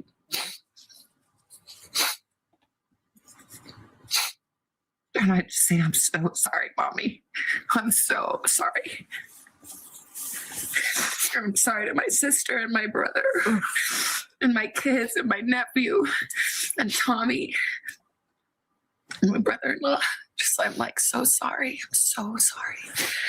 If it is me, I'm so sorry. I'm so sorry. Despite the extreme unlikelihood of a kidnapper ransom, Savannah's brother instantly knew that's what happened to Nancy, sight unseen, without a ransom note. He was even able to deduce the kidnapper's motive, at least enough to assure Savannah that it was indeed her fault. Normally, I'd say that's suspicious, but he's wrong, and I think Savannah is simply doing another manipulation tactic. And I hate to call it that because I really do empathize and sympathize with Savannah particularly, and her relationship with her mom. You guys know how much I love my mom. As a matter of fact, Mama Pearl's a mod in here. Okay. I'm very close to my mom, and I would be devastated. And I wouldn't want to believe that. I would not want to believe that one of my family members did that. All right. Y'all blaming Savannah. I'm not blaming Savannah for that at all. No way, no how. What people are upset about is that she can't see the wool that's pulled over her eyes, and she's not seeing what's right in front of her. All right. But she's also blaming herself. So maybe her blaming herself is shielding, thinking that the family had anything to do with it. Appealing to authority, her brother's authority, in order to assure us that this was in fact a stranger kidnapping. As I've said since day one, and I don't care how brilliant someone is or how many credentials they have, this is not a kidnap for ransom. And the primary reason I think that is there was no ransom demand. Remember, the ransom itself is the entire point of the highly risky crime of kidnapping someone for ransom. It's not the sort of thing a kidnapper just leaves up to chance. So if there's any debate at all about a ransom demand's authenticity, it's probably fake. No, what really jumped out to me here was Savannah's survivor's guilt, because she seems to be the only family member experiencing it. She feels guilty over the mere possibility that her fame might have contributed to her mother's demise. And she's preemptively apologizing to her mother, her brother, her sister Annie, and even Annie's husband Tommaso, who comes up a lot in this interview. I haven't seen any of them make similar apologies or concessions, even though that's a perfectly normal thing to do in this situation. And you got to remember, the other people are not public presenters, right? They're not. Savannah knows how to present herself and do the things that she wants. I'm sure she spoke with FBI when they originally did that note. Remember the Silence of the Lambs FBI note? Let's continue. After all, Tommaso and Annie are the ones who kept an 84-year-old woman who can barely walk to her mailbox out late at night and then dropped her off home all alone. They don't have any survivor's guilt about that, rational or irrational. Maybe they're all just cold, callous people except for Savannah. After all, I don't think I could tell a sibling of mine that my parents' kidnapping could have possibly been their fault, even if I thought it was true. Or maybe, and this is something we see all the time with hoaxers, they're too afraid to even make a small concession, even if it's something that people normally do, because they know they're already on thin ice. Kind of like how Kate and Jerry McCann always defend leaving their kids alone in the hotel room in Playa de Luge, even though that directly led to Madeleine's quote-unquote kidnapping. Or how John Ramsey supposedly thinks a deranged person who's attracted to children kidnapped his daughter JonBenet, yet always defends putting her into pageants. He has zero sort of survivor's guilt or remorse about that, since that's probably where such... So do you hear what's going on here? I mean, literally. And I don't know if Savannah's taking that on herself, which is probably, I mean, that's probably the number one theory outside of the family jealousy or somebody in the inner circle wanting what they have and targeting her, all right, would be Savannah, a public figure that has a lot of money. People would say, look at this rich bitch. She has enough money. Let's take her mom and let's make a little bit of money off of it. But I don't think that's what happened here. Right? And yes, Mo, I am waiting on the DNA as well. We're going to get into the DNA too, because that is going to be a key in this case, in my opinion. The deranged killer would have discovered her in the first place. At this point of the interview, I'm still willing to give Savannah the benefit of the doubt and say she's in denial, but there's a thin line between lying to yourself and actually lying to the public, whether it's through commission or omission. Yes, and I think she's lying to herself and not purposely. She's just going to take the blame for right now so she can sit with it and have that guilt and move forward, because ultimately she needs to be a mom to her children and she needs to be a wife to her husband, and she still needs to keep the word out there. What good would it do if she sat there crying at home, or what good would it do sitting her crying in Pima County, right? Her mom's gone. She'd sit in the house and cry all day, or put her boots on and go walk around. I mean, I think she has a better chance of getting the word out there by being public and continuing on. Because if the person that did do this to her mom really did it because they just despise her and hate her, that's going to come out. They're going to want more attention. We're going to find out about it. I'm not so sure that's it, but we'll talk about it. And I think she's getting very close to that line. And later in this interview, I think there's some examples where she actually does cross it. If it is me, I'm so sorry. I'm so sorry. We want to thank all of you for the prayers for our beloved mom. In the initial days, you and your sister and brother sat together. In all the despair, you sat and managed to think of words to say. How were you able to do that in that moment? Well, my siblings are amazing. Mm-hmm. And we are a unit. And I talked about how brilliant my brother is, but my sister is equally brilliant and also has special powers. And it's interesting. This whole special powers thing is very interesting. Now, I understand intuition as well. Guys, that's what she's referring to, is intuition and honing in on what happened. Well, where are her special powers right now? Because she sure doesn't, she's sure not intuitive at all about what happened in this case, because she seems to know everything. She's able to rule things out, and she's able to point the finger and say, we think it was because of you. We think it was your fault. You brought America into her household. And so let's see Annie's special powers here. Intuition and faith and language and depth and heart. And I feel like we came together. Come on, guys, hit that with like all button. These beautiful gifts that came from our mom and dad and from God.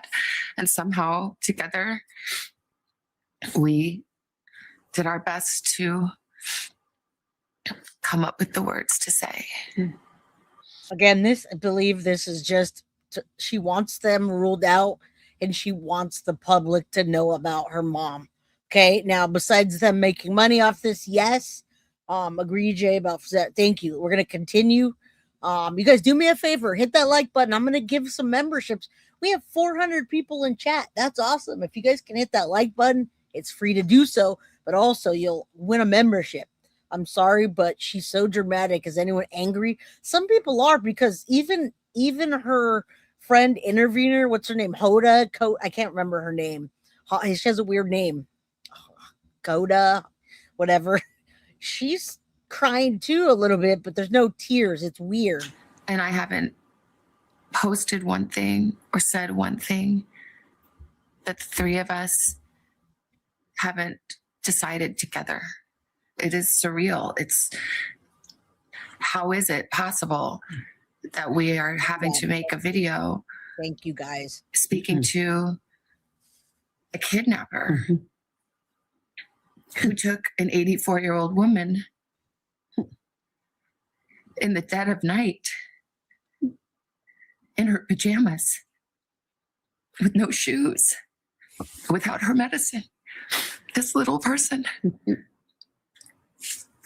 And to beg for mercy. Do you guys really believe that they went into, thank you guys, Hoda, you guys, Hoda Kopi, thank you guys, I appreciate you. Do you guys really think that someone went into that house for 41 minutes? And they took a backpack full of stuff, by the way, and they went to the house prior. Remember, they did not need to show off themselves on the camera. They didn't need to do that because the back doors were wide open. As a matter of fact, I was listening to all the news today, and they say that 75 to 80% of people that live out in an area like that don't lock their, or 75% of the time, they don't lock a door or a window. All right. That better start happening. As a matter of fact, I texted my mom last night and said, make sure your door's locked, your window's locked, Mom, because people in rural areas get used to that and they don't do that. And the people know. That's why there's a bunch of burglars. How does she know her mom begged for mercy? She doesn't. In the days that followed, multiple notes demanding payment were sent to various media outlets. The ransom notes or ransom requests came. Did you believe those to be real? There are a lot of different notes, I think, that came. And I think most of them, it's my understanding, are not real. And I didn't see them. But, you know, a person that would send a fake ransom note really has to look deeply at themselves. Yeah. To a family in pain. But I believe the two notes that we received, that we responded to. And guys, we don't know which two notes that they responded to, all right? And I want to go over the timeline not after this, in a bit. Booger Presley, what's up, Jay? How you doing? I like how it's catching on. Jay Barker. And the price is right. I'm going to give some memberships right now, though. It makes me laugh that you guys say that. Jay, if this happened to your mom, you'd be furious and deploy your private investigator. Savannah looks weak as F. Oh, yeah, it would be a different case. It'd be a totally different case. But again, I'm not worth $40 million, and I don't know what she's got going on her end. I have no idea. I can't judge her. I just know what I would do. And I do got to tell you, and maybe somebody has an answer for this. Do you guys remember that that she donated $500,000 in the midst of this to the National Center for Missing and Exploited Children? And I'm not sure if that was a message to the kidnappers to say, hey, guys, guess what? I have the money to pay you. Come on. Anybody? I'm guilty of leaving gray. Can't believe Savannah's brother. I know. And I'm saying that the whole family came together and felt that way because they were all there. And then she came. So I wonder what happened. All right, let's continue. I tend to believe those are real. Really? If you're not aware, I put lies into 3 buckets. There's lies of commission when someone fabricates something whole cloth. There's lies of omission when someone leaves out key details. And finally, there's the most sophisticated type of lie, information treatment. That's when someone tells the literal truth, but in a misleading way. This can be done by juxtaposition, by putting one thing next to another thing and implying that there's some sort of relationship between them. Selective word use, imagery, the ways you can do this are endless, and that's why it's so nefarious. Here, Savannah talked about Nancy being taken out of the house without shoes.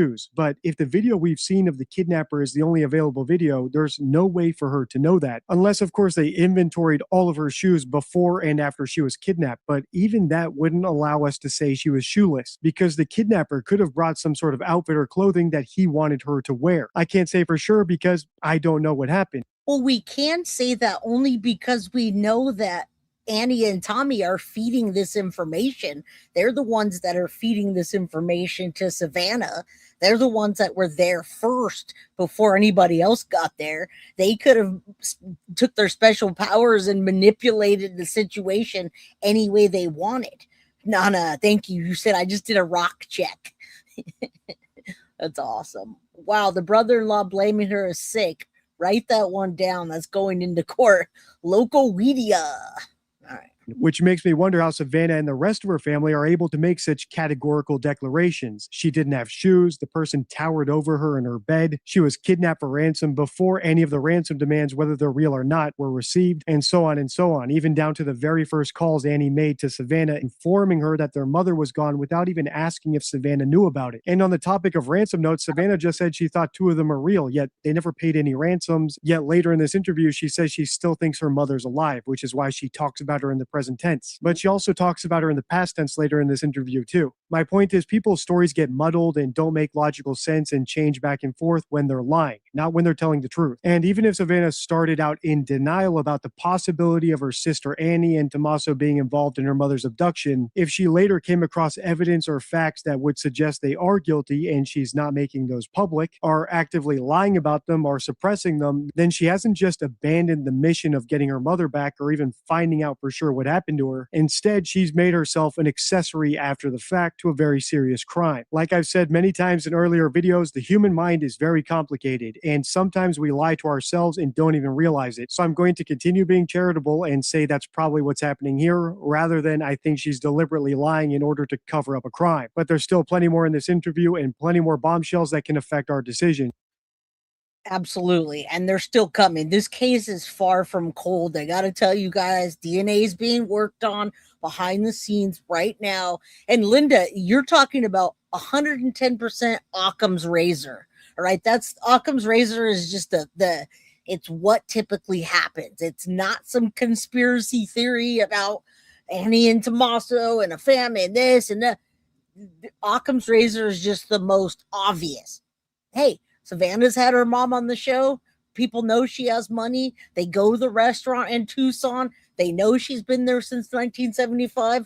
They went and checked on her 2-3 weeks prior to do a pre-trial run for whatever they're going to do. And there you go. All right. So that would be the first thing that you would think of. It's Occam's razor, right? Deception detective. Right.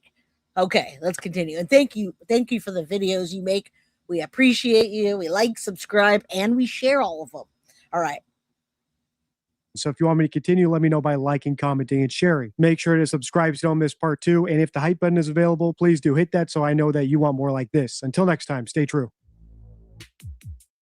All right, guys. You guys all go sub up. You probably already are to Deception Detective. He does great work per usual.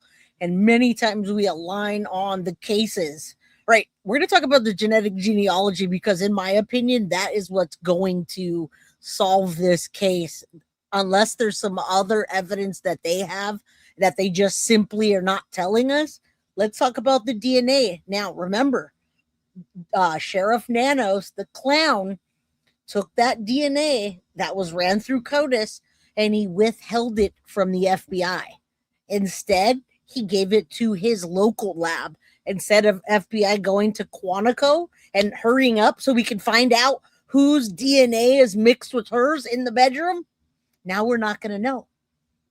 Or who knows when we're going to know. What if it goes missing? What if it's that corrupt And Barney Fife is controlling it so much that it comes back from his local lab and they say, sorry, the DNA was too degraded to do anything. All right, I actually thought I thought of sister, same body type, closer than her husband. Interesting. All right, we're going to talk about the DNA because I believe that's going to solve this. And then I'm going to tell you my freaking theory. This has been my theory from the beginning and it keeps coming back. But who's the people involved? All right, DNA and then a theory. And again, it is not a kidnapping gone wrong. I don't see it. Nancy Guthrie was taken from her Arizona home in the overnight hours of February 1st and has not been seen or heard from since. The search spans nationwide. One Milwaukee man now offering a $100,000 reward for information leading to the arrest of Guthrie's kidnapper. Sunday marks 8 weeks since she was reported missing, and some new details about that day coming to light this week. Here is News Nation correspondent Brian Enton with more tonight. Natasha, this interview really is just so heartbreaking. I mean, the agony that Savannah Guthrie is going through, the fact that it's now been almost 2 months since her mom, Nancy, went. All right, now we're just trying to bring you up to date to Monday, the 30th of what's happening, what's really going on, and just a little bit of us speculating, but more on what information we have. Calber, thank you. I appreciate you. Thank you. Welcome. All right. Missing, literally just vanishing from her home outside Tucson in the middle of the night. The 2 back doors were propped open. That's a new piece of information that came from Savannah. Savannah says that her mom was taken in her pajamas without shoes. There was blood found at the front of the house, which we knew. We were able to get video of that. Which, again, do you think it was Savannah's storytelling that told us backwards about what her sister said, or did she tell us? Because what she didn't tell us was about the blood. The blood should have been one of the first things. Mom's missing. This is not something that you're used to. We've called the hospitals, but there is blood on the front porch. Whatever. They didn't even talk about that. Everything that she talked about, cover up, distraction, whatever you want to call it. Soon after all of this happened, but it's still such a mystery. And Savannah says that they don't have much information. From what we know, there are no solid leads. There's been no arrest. Crazy. Savannah says, though, that she's determined to get through this, leaning on her faith. She's determined not to let this ruin her life. I will not let whoever did this take my children's mother from them. I will not let them take my joy. They will not take my sister's joy. They will not take my brother's joy. They will not take our love. They will not take our faith. But our anguish is real. Mm-hmm. We need help. We need someone to tell the truth. Mm-hmm. Really just so heartbreaking to hear Savannah Guthrie explain what she's going through. Yeah, why is Wyatt leaving? Is it just one of those days, buddy? All right. Let's continue. The DNA. Through what her family is going through. She does plan, though, to return to the Today Show on April 6th. Natasha. Of course. With that tonight, thank you. And as the search for Nancy Guthrie continues, one key piece of evidence could give us the break in the case. We need DNA. And a new episode of my podcast, The Truth of the Matter, was just posted to News Nation's YouTube page tonight, looking at if investigative genetic genealogy could hold the key. Here's a preview. The FBI is honing in on key dates in the Nancy Guthrie case. Investigators now. So I want you guys to remember that's what's happening right now behind the scenes. Okay, this is not FBI is not going to come and give us. They're not going to come in and give us a. I don't even know what you call that right now because Barney Fife hasn't done it correctly either. They're not going to hold a press conference and tell us a thing. But that's what they're working on right now. Mose and Savannah said she would not hide. Yeah, I wanted to talk about that, but we kind of have because I could pull up a picture right next to when Savannah is saying I would not hide my face, where Annie and Tommaso are. But then in the next breath, she swears that they're just so amazing and have nothing to do with it. Even so, look at his build and his gait. He's a slob. Who? Asking the public to focus on several specific dates: January 11th, January 24th, and the early morning hours of February 1st. raising new questions about whether the person responsible may have been near her home before she vanished, if there was planning or any digital or biological evidence left behind. I spoke with Mark Garagos. He's a renowned defense attorney. You didn't see that? I think you came in late. Local media. There was an arrest for a kidnapper, and I showed that at the beginning. Pima County deputy was arrested and accused of kidnapping and misconduct with a female that he had arrested. All right. How do you get that many crazy, random, weird, out of the pocket things in Pima County? You've got a sheriff that everyone wants recalled unanimously. And now we've got a 22-year-old deputy in the midst of the kidnapping case, because he was assigned to the kidnapping case, is accused of kidnapping and misconduct. All right, that was at the beginning I showed you. So that did happen as well. I showed you that, and I showed you the Derek Colella arrest, where Derek Colella sent the ransom notes, and they're not just, nobody laughed it off. He's being charged with that. If they show more footage of it would be, but is it going to help us? Or is it going to help them? Known for representing everyone from Sean P. Diddy Combs to Michael Jackson to the Menendez brothers. He's been closely tracking the Guthrie case. This is what he told me. I think what they've done here, if I had to guess, is they have located some geo tracking type evidence that suggests that a similar, somebody who was in the area weeks before and then 8 days before also corresponds to the night before. Weeks stretching on and nothing but agony for Savannah and the Guthrie family, continuously asking the public for their help and not to forget. Everyone is looking for you, Mommy, everywhere. We believe our mom is still out there. We need your help. We need to know where she is. We need her to come home. It is never too late to do the right thing. And I absolutely believe that she's being instructed by law enforcement.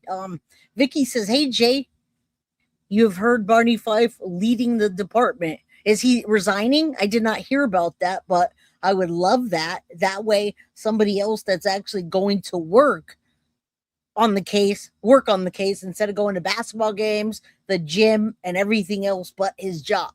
All right, let's continue. Yvette, welcome. You say Savannah's either in severe denial or an accessory at this point, covering for her sister and brother-in-law. I think we're all going to be blown away when we do find out what's going on. And we are here. We are in agony. It is unbearable. Another potential key, investigative genetic genealogy, the technology used to find Brian Kohberger and identify the Golden State Killer.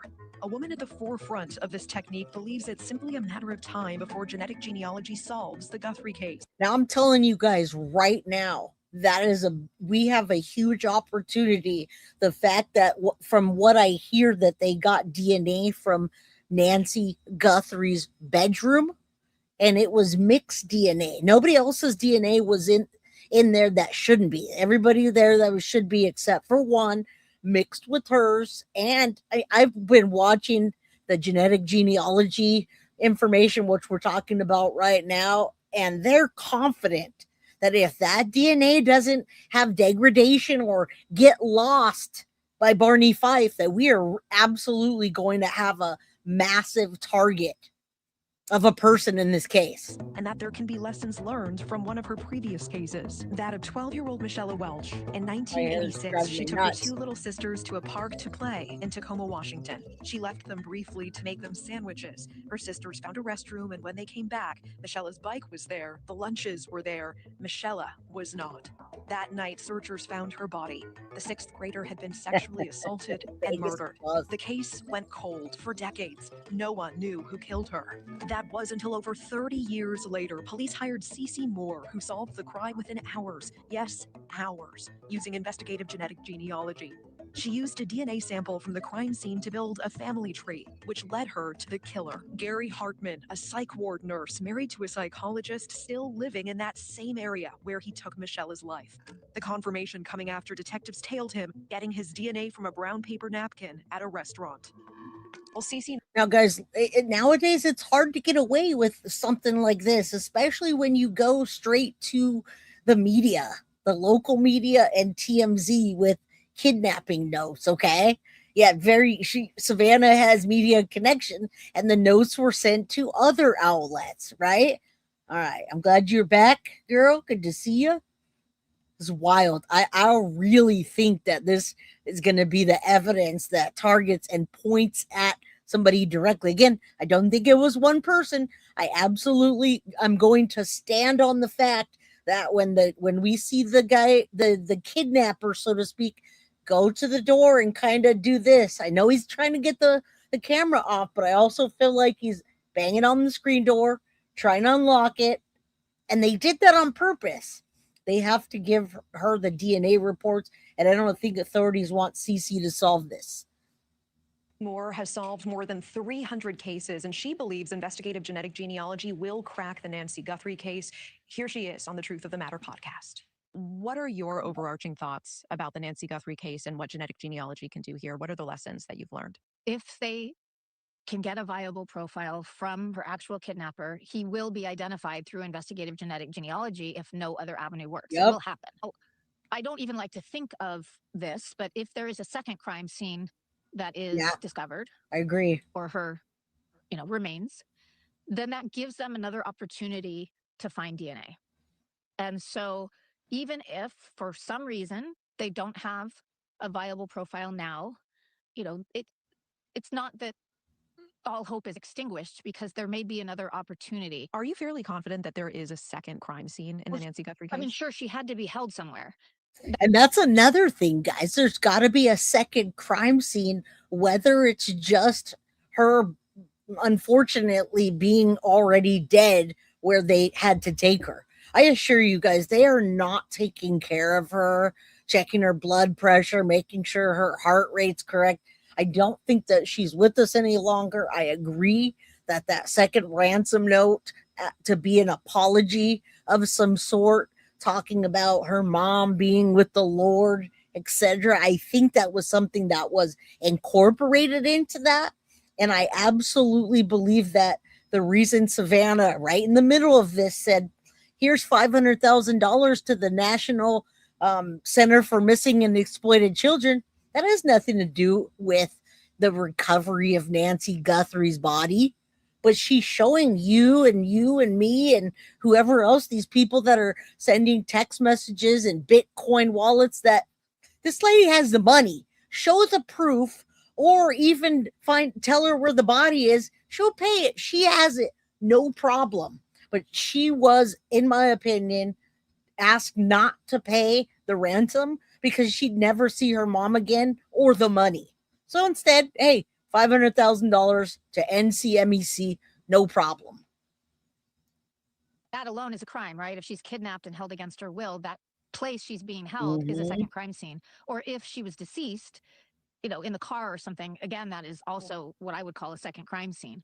And so it's just a matter of time before authorities close in on something like that. I really believe that with all the resources given to this case, I find it hard to imagine that there isn't a car out there that has Nancy's DNA and the perpetrator's DNA, or a place where she was held, or an item that has maybe a mixture of Nancy's DNA and the perpetrator's DNA. I mean, we know it's out there. We leave DNA everywhere. Nancy would have left DNA everywhere she was taken, and the perpetrator would have as well. So it's just a matter of finding that. And I believe, these investigators are incredible at their jobs. Well, Cece talks about the one thing she wants investigators to do now before it's too late, and more on how she cracked that cold case of the 12-year-old girl, only to find out. All right, so bottom line, guys, genetic genealogy is what we're waiting on.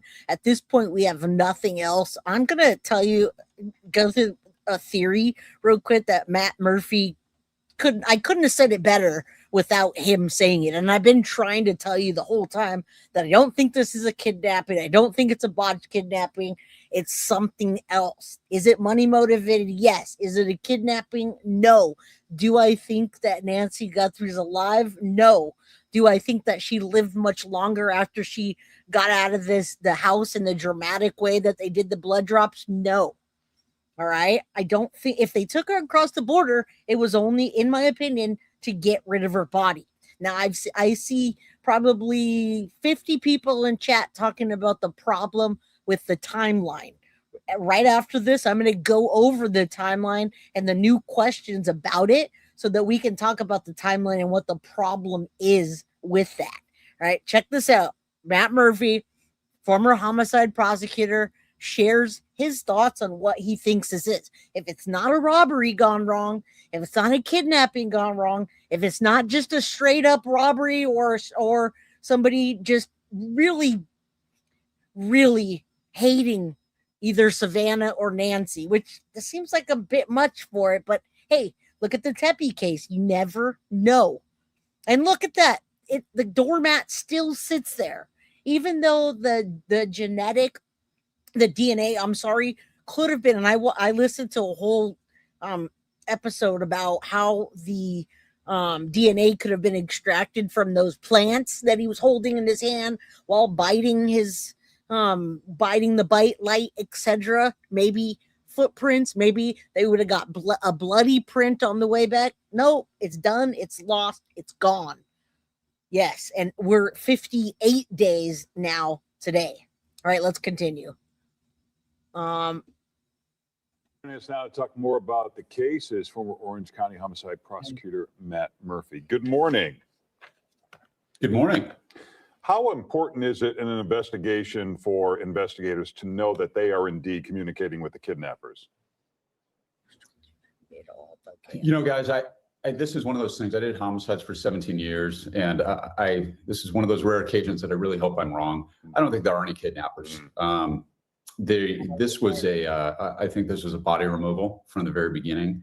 I think we live in a time, I don't know how many scam messages you get per day, but I get at least one where I'll get a fake text message. And what they did, and they kind of had to, is they appealed to the public. Whenever you do that, every person that's got a good heart who wants to help calls in with tips. Hey, I saw a van. I heard a weird noise. And again, that was only to throw off the case and what's happening and say, look that way, while we're doing this that way. All right. Now, the Nanos botched this. That the first 24 to 48 hours, he screwed up. He lost a lot of time and he lost a lot of evidence, in my opinion. Lolo, welcome. Hello. How you doing? Sarah, agree, Jay. She just left us and family may have been involved. The doormat's still there. That's my whole point. A lot of people are frustrated. And I don't think that it's the abandoned house that's the second crime scene, or it would already have, we would know because media is watching paint dry and they show us where people are going house to house. We're seeing the movement and it's just not there. Right. So I don't think that's the second crime scene. I think the second crime scene is somewhere where they put her body. A lot of good people come out who want to help, and you got to chase all those leads down and spend resources doing that. You also get all the loons who come out, it's the werewolves that did it, blah, blah, blah. And that happens on every appeal to the public. Every case I ever worked with the FBI, if you appeal to the public, you get that sort of thing. But we live in a modern era where you also get scammers, and they already arrested one in Hawthorne, California, not far from where I am now. It's utterly parasitic. It's horrible. I hope they prosecute them all. Now, I want you to remember that Hawthorne character that he's talking about right now is what I just showed you, Derek Colella, earlier. All right. Derek Colella is the bandmate of Tommaso, former bandmate of Tommaso. He texted Annie and Tommaso and said, we're getting sick of waiting. Where's the Bitcoin? And then he called and they picked up the phone and the call lasted 9 seconds. Were the 9 seconds like, don't call me, click, hello, don't call me, hello, did you get your message? What was the 9 second call? All right, let's continue. So that's what he's talking about. The arrest is Derek Colella, which is clearly tied to Annie and Tommy. But I don't believe there are kidnappers. I think this was a body removal from the very beginning. The blood droplets, she was obviously injured inside the house.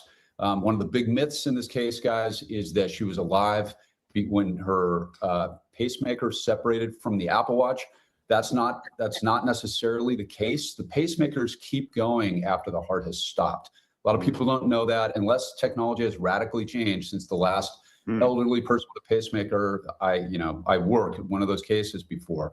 Pacemakers keep going. Anybody that runs a funeral home will tell you that. It's a problem with cremations. So look, this is based on just what's been available publicly. It's only my opinion. But I think she was dead inside the house. So obviously we've seen these appeals by the family, and then, that were very scripted. And then we see Savannah Guthrie obviously appealing to the public, going off script and talking directly to the public. I mean, how many times can we say that a kidnapping like this doesn't occur? That's not a kidnapping. If you don't have a ransom note and it's just an afterthought, and we don't even know that those are real ransom notes, I don't understand why they were able to track so quickly to Derek Colella. But what about the other two? Was that strategically sent out to TMZ to make everybody look that way? And why? Why can't they track those ones? Are they tracking those? Do you know what I mean? So I mean, I agree with Matt Murphy too. From day one, I said, this is not a kidnapping gone wrong. No way, no how. Something else is a motive here. And I'm still going to say, money's the motive. Is the family aware that these ransom notes are not real? What are they in on what the FBI might be thinking? Well, whenever you have a missing case and you're dealing with the loss of a loved one, it is the worst thing anybody can ever experience too, guys. It's death is horrible. We all go through that. Death due to murder is the worst of the worst, and death due to a missing person when you're not sure, it creates apoplectic grief, and you have it's called suffering hope. You've got these families, so of course they're going to hold out hope that it's real, and the FBI has to treat them like it's real, which is one of the things that is so insidious and awful about the people who try to take advantage of situations like this. By calling in, they're helping the murderer. I think personally, look, and this is my bias. Now listen, Linda, I have the PDF that I can show you. They did question Derek and they did find suspicious things. As a matter of fact, he is being charged with those things. Okay, they are charging him with those. He was, in fact, arrested. He was detained and let go.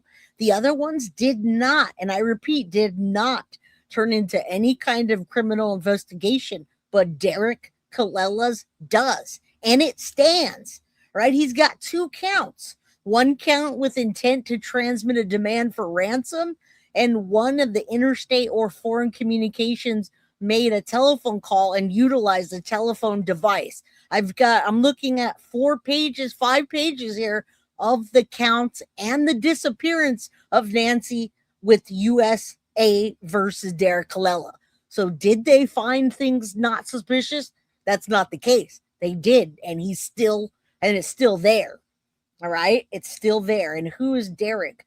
Better too many damn twists and turns. What do you mean, who's Derek? You guys are killing me, Smalls. Killing me. You guys must have missed the beginning of the episode of who Derek Colella is, because Derek Colella was arrested within days of the kidnapping. What do you mean, Clementine? Hold on. All right, let me just show you real quick. Okay, I'm going to pull this down for a second and show you guys real quick. I shouldn't have done it at the very beginning. Okay, look, where is it? This guy, this is Derek Colella, California man arrested for fake Nancy Guthrie ransom demand. Okay, they're calling it fake, but he's still got charges. This is the band member, former band member, and I don't know how close they are now, of Tommaso. This guy texted Tommaso and Annie and said, we're getting tired of waiting. Where is the Bitcoin? All right, the law enforcement tracked back his VoIP to his IP address, and they arrested him. All right, now here are the charges. They did not drop the charges or anything. Do you guys remember who that is? Derek is even yes, that's what I'm saying. There's another one. There's multiple bandmates. I'm gonna remove this and I'm gonna see if I can bring up the just quickly PDF, because hold on. Where'd that PDF go? Where is it? All right, hold on. Let me see if I can find it. Share screen. There it is. All right, guys, look. This is one of the bandmates, and let me know if you guys can see this. I'm pulling up. These charges are still there. All right, they're all there, and yes, he does look alike. He looks even different now. He also has a history of fraud in San Bernardino, and I thought robbery as well. I know it's going slow. All right, let me make sure. Anyway, U.S. District Court versus Derek Colella. He's got 2 counts. He was arrested, and he's still going through. This is the basis of the complaint and the charges that are against him and filed, and he will need to continue to go to court to fight this case. All right, did I pause? Are you guys there? Yes, Derek and Dominic are both bandmates. That guy did get arrested. Look at this. In his arrest charges, the disappearance of Nancy Guthrie is in here. It talks about January 31st, 84-year-old woman with mobility issues likely preclude her from walking long distances. On the morning of February 1st, a friend of Nancy Guthrie's contacted the victim and notified them that she was not attending church.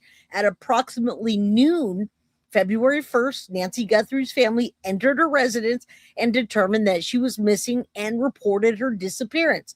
Law enforcement arrived shortly after and determined that NG had left basic essentials in her home, including wallet, car, cell phone, hearing aid, medication. Nancy Guthrie's blood was found on the outside of her residence near the porch.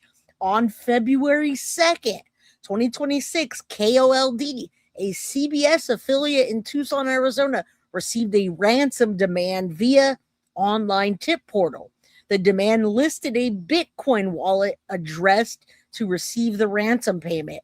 2 days later, February 4th, family published a video asking Nancy Guthrie's kidnappers to contact them. And then they go into the counts 1 and 2 of Derek Colella. All right. I don't know. But are they still investigating them? I mean, at this point, they know it's a body recovery situation, in my opinion. All right. So these are the 2 counts. February 4th, shortly after the video was published, the daughter and son-in-law, Annie and Tommaso, received a text message from this phone number stating, "Did you get the Bitcoin? We're sick of waiting on our end for a transaction." AC is Annie and TC is Tommaso. Okay. Annie Cioni and Tommaso Cioni. Law enforcement was able to trace the number back and arrest this character, Colella. After Miranda warnings, Colella admitted to sending the messages, but he admitted to using that account, blah, blah, blah, blah, blah. He says they were just to see if people would respond. Okay? That's not really a good excuse to me why he did it, and no charges are being dropped. They're going to prosecute him for this. Now, let's get back to this. My sympathies are totally with the family here, especially the kids of this poor woman. But I think they should prosecute these scammers as accessories after the fact to murder. So I think that there should be, I think there should be a hammer brought down on them, because this is not okay. Because the person who benefits most is the killer or killers, and the people who suffer most are the poor innocent families. So what's your theory, Matt? I mean, we know they've searched the sister's house. They were searching the septic tank, or could this just be random violence? Right now, guys, it could be anything. Tucson has a history that a lot of people don't know about. Tucson has kidnappings for ransom all the time. The problem is they're all cartel related. So that doesn't fit. When I first heard about this, my mind, after 4 years in sexual assault and 17 in homicide, was this could be a sex offender, but removing a body exponentially increases your risk of getting caught if you're the bad guy. So that also doesn't fit. Could be she walked in on a burg, but a burglary, they were very affirmative at the beginning. Of course, I haven't read any of the files. I haven't seen anything inside the house, but I sure saw those blood droplets on the outside. That reminds me of a case that I have of a missing body, Judy Villat. Okay, so I misspoke about about Derek Colella. I don't have my thing. I don't have my who's who up. But yes, the Derek Colella was not in the band. It looks like the only connection that they have is messaging Annie and Tommaso saying that did you get the Bitcoin? We're waiting on your end, and then a 9-second phone call. They're calling him imposter, but they're still charging him. All right, so let's continue. still never recovered the body. We prosecuted her. She's still in prison. Killed her boyfriend, and the blood droplets outside were from a body removal. So look, the way you work these cases from an investigative standpoint is you do concentric rings. You start with the people that are closest, and you systematically and methodically eliminate them. You get into their cell phones, you get into their computers, you try to figure out if there's a beef, if there's any sort of conflict, and you concentrically broaden that ring. You start with the immediate family, then you go into people who work for the home. You look at neighbors. You broaden the circle. The way you prosecute these is you kind of do the same thing in front of a jury, but you do it opposite. You start out in a whodunit with the entire population of the earth. You can eliminate China. You can eliminate everybody who's in Europe. You can eliminate South, and you just go backwards into it. But look, there's an adage in Southern California. It's the same desert. If you get a body into the Pacific Ocean or you get a body into the Mojave, and you have enough time to bury it, you don't find them in the water typically. In fact, the vast majority of times you don't. And this is the real deal here, guys. All right, callers know Tommaso though through the band, yes, and word has it that Tommy Boy has gambling debts, so maybe they're somebody that's connected to a gambling debt that he owes them. Yeah, Kalela is known as the secret mutilator. A musical performer. We've done that. Thank you. I appreciate you, Liz, because we've gone over this time and time again in full episodes, and it's hard to grab all of that stuff right now when I'm covering this part. But I never want to leave you guys hanging. I want to make sure you guys understand what I'm trying to lead you to. You don't find them in the desert. And there's a great opening in Casino, and great in a very morbid, dark way now. And again, guys, I can't emphasize how much I hope I'm wrong. I have no inside information on this, but that opening monologue with Joe Pesci, he talks about holes out in the desert solving problems. That's where my mind goes with this poor lady. And once again, I hope I'm wrong. I hope I'm wrong. I hope I'm wrong. Yeah. But this doesn't look good. And look, the good part is if they get a suspect, guys, I prosecuted 5 no-body murders. You can still do that. You just need the Exactly. And that's what might happen. And thank you guys for calling that out, because we did all that earlier. And I appreciate Mab and Patriot Pride Official for keeping me in the loop of that. Kalela's stage name is Secret Mutilator. He plays in the same clubs as DJ Mojito and Early Black, Tommaso's band, which we thoroughly went over when Mab was up here with me a couple weeks ago. So yes, it is very creepy. Even if a family didn't do it, they still know who did. It was designed this way. Yes, guys, hit that like button, subscribe, get yourself a membership. We're not even done here. Evidence to prove he did it. Well, thank you, Matt Murphy, for joining us. He's the author of The Book of Murder, A Prosecutor's Journey Through Love and Death. Thanks for being with us. All right, guys, and I'm with him on this. I'm like, Matt Murphy, you couldn't be more spot on, in my opinion. Okay, now look at this again. I'm going to show you this, and then I'm going to show you the paint drying on the wall earlier. In case you walked in late, Annie and Tommaso are at Nancy Guthrie's house, putting boxes in their car and doing something at the house. All right, I showed the people at the very beginning of the episode the video of them on a live stream that was done by one of the boots on the ground people called Criminal Network that's sitting out there. Thank you. I was about to be blown away that the bandmates were being charged. I thought I missed them. No, you didn't. No, you didn't. Yeah, it could be politics and money, but I just want you to see, because last week I said, listen, what's the next steps in this case? You don't get an inheritance if there's no body. And if you start trying to say, can we get a no body and make sure that we classify her as dead, then people are going to start looking. We have 400 people in chat, only 246 likes. Come on, guys, hit that like button for me. All right, let's continue. Let's talk about the timeline, because I really want you guys to understand, and me, what the timeline's lacking and what's the problem with it. Good questions asked about Savannah's interview yesterday. Many by just armchair.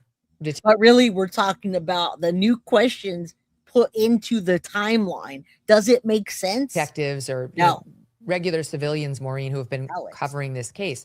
And I saw one woman on my X feed today asking a really good question about this soundbite. Let me play it and then we'll talk about it. This is Savannah talking about the moments she found out from Annie that Nancy was missing. And my sister called me and I said, is everything okay? And she said, no. She said, Mom's missing. And I said, what? What are you talking about? She said, she's gone. And she was in a panic. I was in a panic. I'm like, although I've never seen her sister in a panic before, she's always been very calm. I've seen her breathing heavily, but for her to have already ruled out all of the things before even anything's happened, it's not okay. Panda Ann, not to toot my own horn, but I was number 23. Well, thank you, Panda Ann. I do appreciate that. I don't have to get up till 4 a.m. Woo! All right. Call 911. Yeah. She's like, I did. We've called them. They're here. And we thought that she must have had like some kind of medical episode in the night and that somehow, you know, the paramedics had come because the back doors were propped open.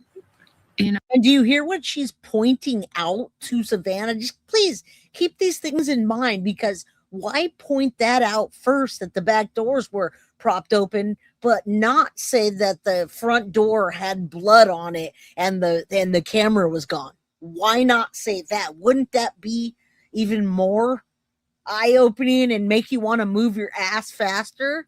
And that didn't make any sense. We thought maybe they came and there was a stretcher and they took her out the back. But they had already seen the blood there, guys. That doesn't make sense what they're talking through right now. What she's saying makes no sense, to have a conversation with her brother and her sister and Tommy, because they already saw that. The blood would be the thing and the cameras. They're talking through it like they had never seen a scene at all. But her phone was there and her purse was there and all her things. And it just didn't make any sense. So, you know, Annie and Tommy had already called all the hospitals, but then I'm like, I'm going to call the hospital. So then I started calling the hospitals, and the police were there and talking to her at the same time. And it was just chaos and disbelief. All right. Timeline. Okay, the longer version of the clip, Savannah sets up that story by saying her husband had been away on a guy's weekend that weekend, and he had just come home, and that she had been at Carson Daly's house with her kids all day. And she had just gotten home, and that they were getting ready. It was the evening, and then the sister called. Well, we know from the authorities that 911 was called just after noon that morning, right? Nancy, they revised the timeline, but they said at 11:57, they realized Nancy wasn't there. They called 911. See, that's what I want you to realize, is the timeline has changed significantly since the beginning. And there's a lot of things that just are unaccounted for in that timeline that don't make sense. All right. If it doesn't make sense, then it's probably not true. Cameron was living with Nancy, must have gotten divorced. I'm wondering. I don't know that he was there, however, because Nancy or Savannah clearly said that Annie and Tommaso are making it so that her mom could live in the house alone by herself. All right. Yeah, I know. Have you heard from Mom? She already had ruled everything out when she called her. No, it's not this. No, it's not this. I know it's not this. But she didn't say, even though I don't know if she went to the hospital, don't freak out, Savannah, but there's blood on the front porch. But no, she goes to the back doors being propped open. Again, I think all of those things are, hey, look that way, leading us a different way. 911 got there. The authorities got there just after noon. So that would have been just after 3 p.m. East Coast time. So hours went by from the sound of it. Thank you, Indy. Before Annie Guthrie called Savannah. And I would give this woman online credit, but I didn't actually see her name. But she was saying, you only have one other sister. She's got, Annie Guthrie has a brother, Cameron, and she's got a sister, Savannah. And the sister happens to have major resources. But the point is, your mother's potentially missing. You've now been to the house. There's blood. There's blood throughout the house. The door's propped open. Nancy's missing. The ring camera's it's gone. The Nest camera's gone. You wait hours, 2 or 3 Okay, like we're getting into the timeline, and this is interesting because I hadn't even seen this one. I had another Megan Kelly one queued up to talk about the ransom note as an apology, which just leads me back to the whole targeted inner circle thing. All right. Yeah, you're 110% right. And I was about to say, and I don't know why. Hours to call your sister to say, like, have you heard from mom? And by the way, you do all the hospital calls too before you loop in the sister? Like, I could see if your sister's missing, you do all that legwork yourself before you loop in your mom. Yes. You don't want to panic. Yes. But your sister is your sister in arms. Like, your siblings, they're in it with you as a sibling. You're like, this is our mom.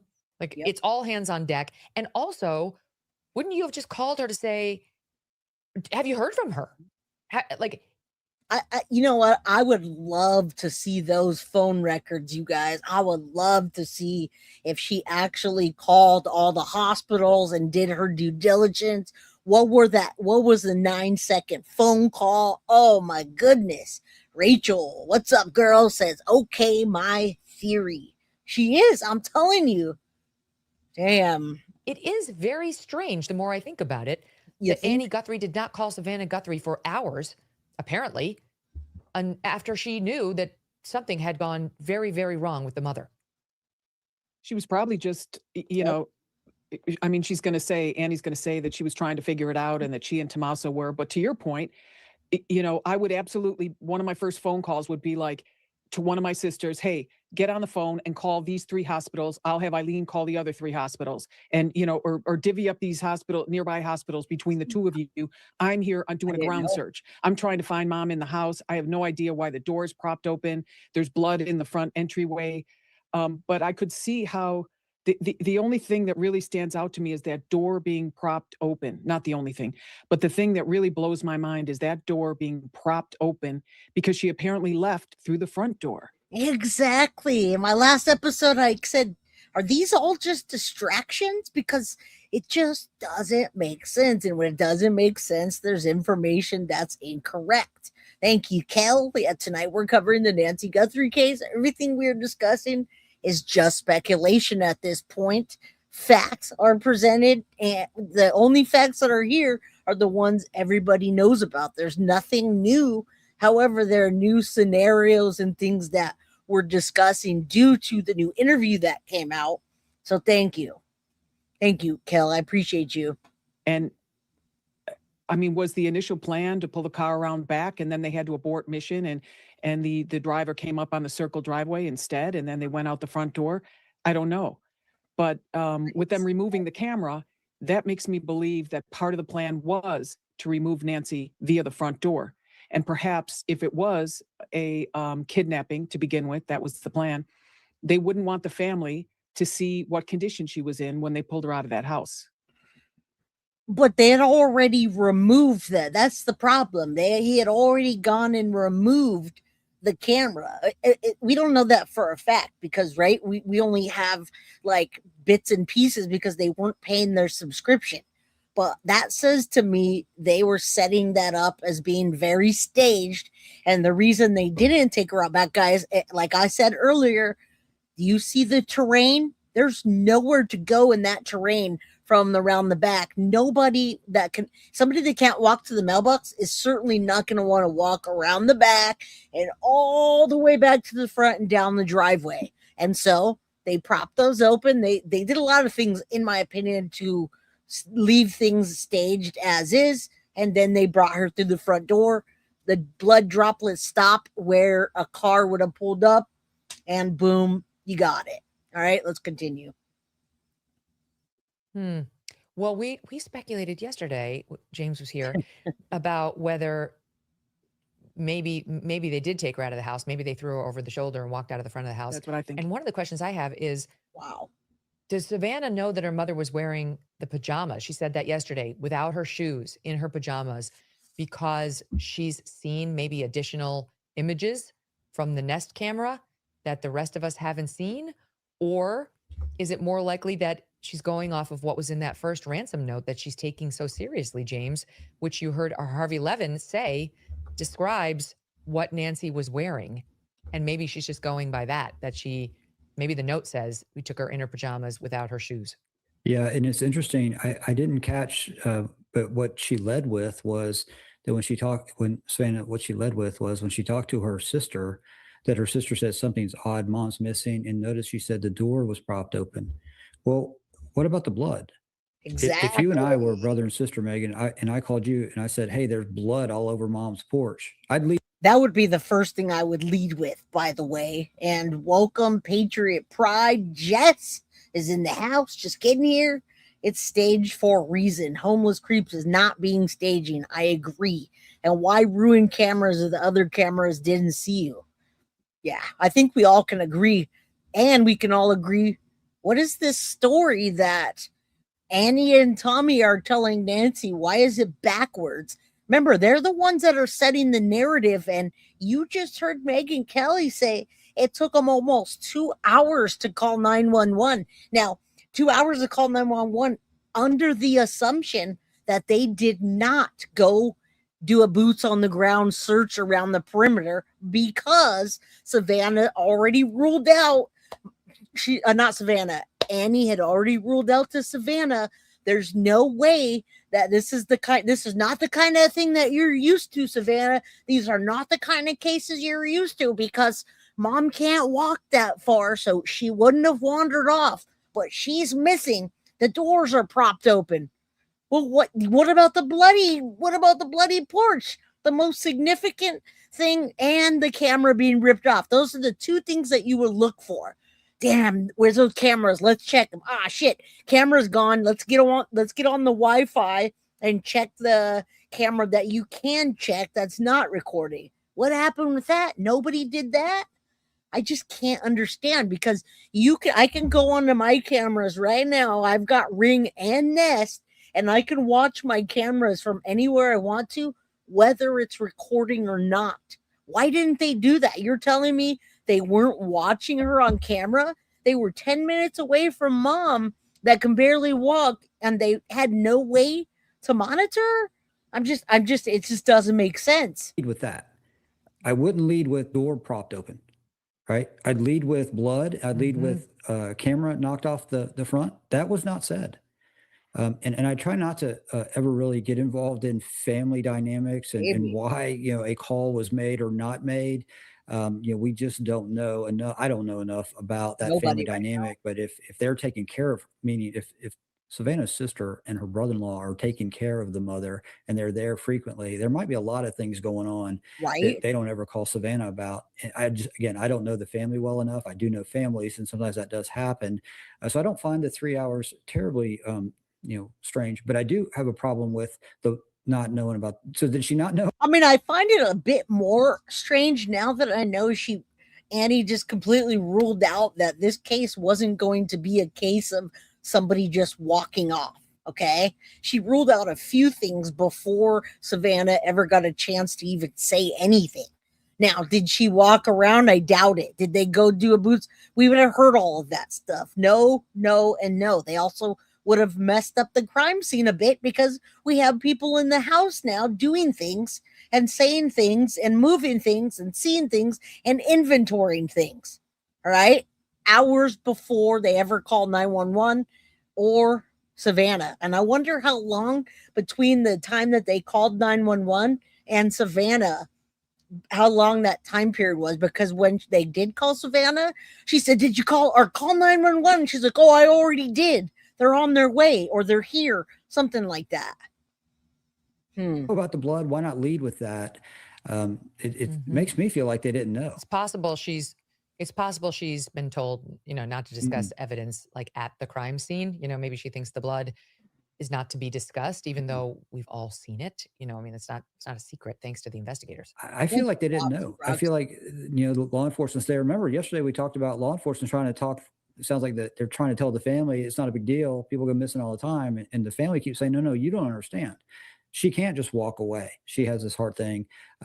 no mention. I think maybe they started searching later and then, found this blood and then called crime scene unit and all those things. I think that took a while, because if they had known that in the beginning, then certainly the prop door is a concern, but blood's more concerning. And I think I lead with that one.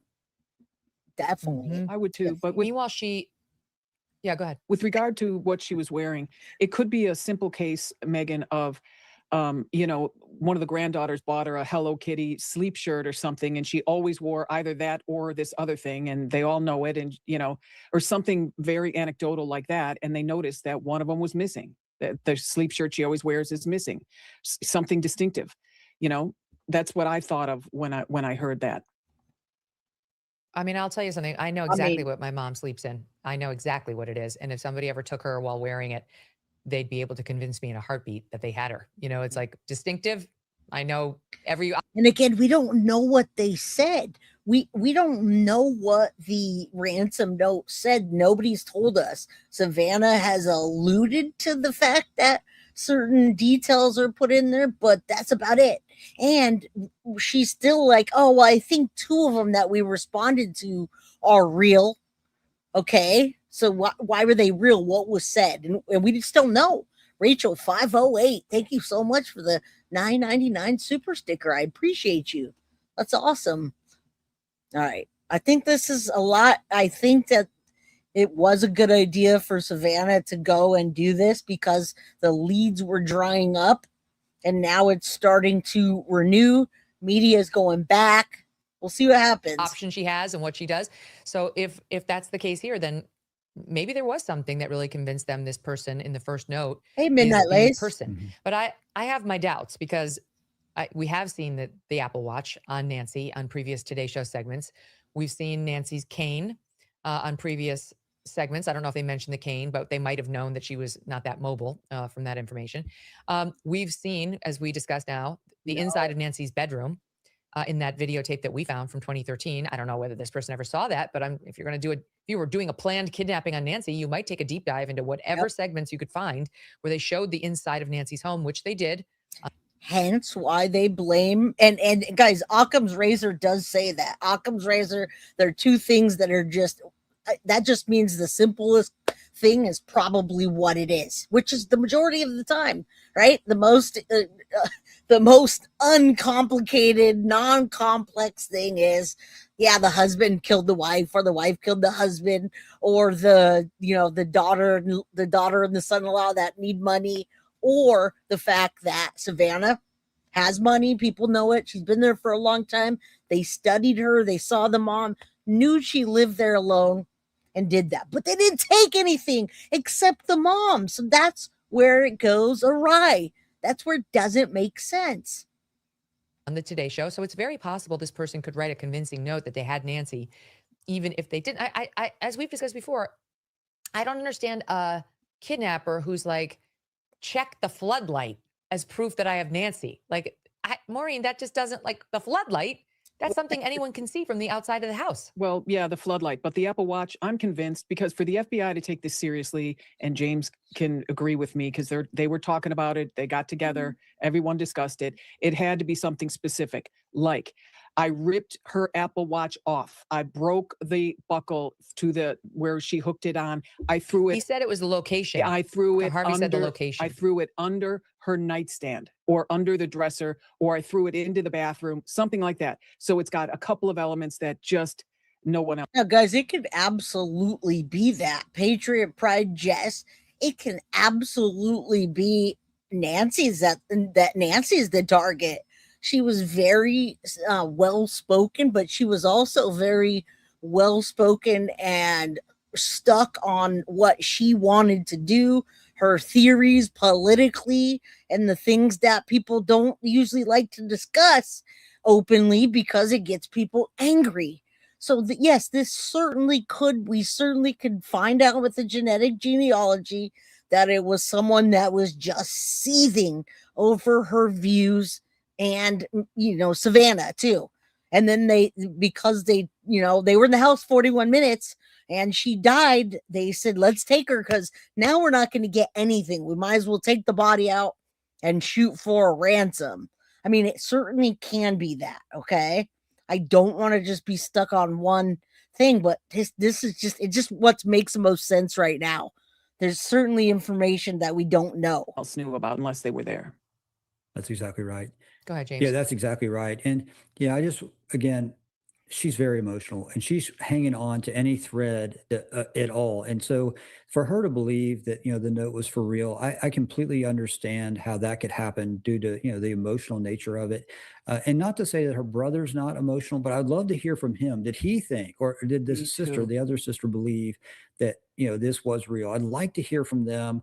And again, I could see her believing that because of these victims are hanging on to any shred of hope that, it's going to be a good outcome. I mean, I do think it's interesting that the brother, this fighter pilot, his mind immediately went to she was kidnapped for ransom. Like Savannah told us that yesterday without even, and he didn't get there until a couple days in, James. So that was him just having the crime scene described to him by phone. He immediately went to someone stole her to extort money from us because knowing Savannah had means. Exactly. And that's kind of what I was talking about yesterday. He was intuitively, he was putting it together. And if you've ever been through a traumatic situation, that's exactly what happens. I was actually stalked one time and the cops were asking me, who do you think it is? And I immediately put it together. And, I had no I was very young. I didn't have any training in FBI stuff or stalking or any of that, but I just, put it together intuitively that it's so-and-so. And sure enough, that's exactly who was stalking me. So it doesn't surprise me at all that that's what happened. Again, intuition is a very powerful thing and it operates at a subconscious level faster than a computer. Right. And I just I'll leave it off with that to say, intuition is strong and family knows when they're being duped. Sometimes they don't.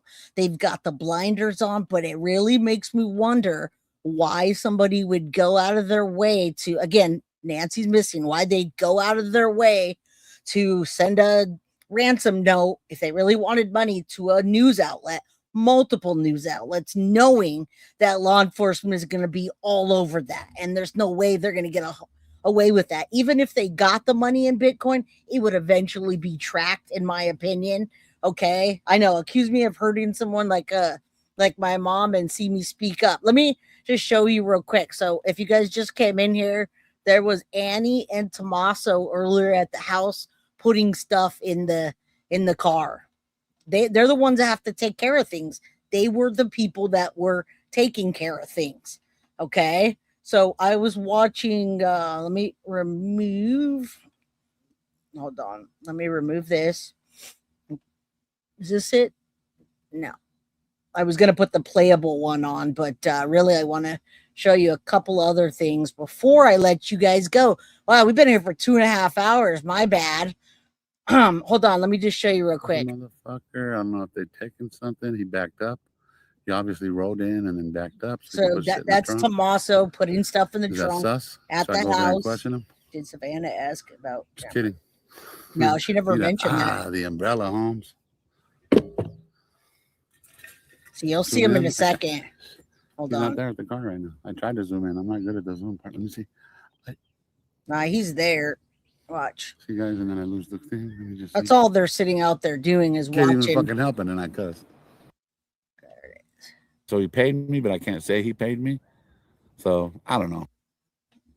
That's something. Oh, now it's gone. Oh shit! I'm not lying. Did he just roll off? Play by play. He just started the car. Headlights are already on. Okay.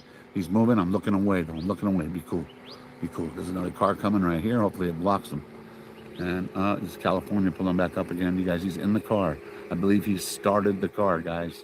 Is he blocking his face? It's moving, guys. It's moving. It's moving. This van's going to block it, too. Look, Mira. Look. Mira, it's stopping him. Oh, he's like, I'm going the other way.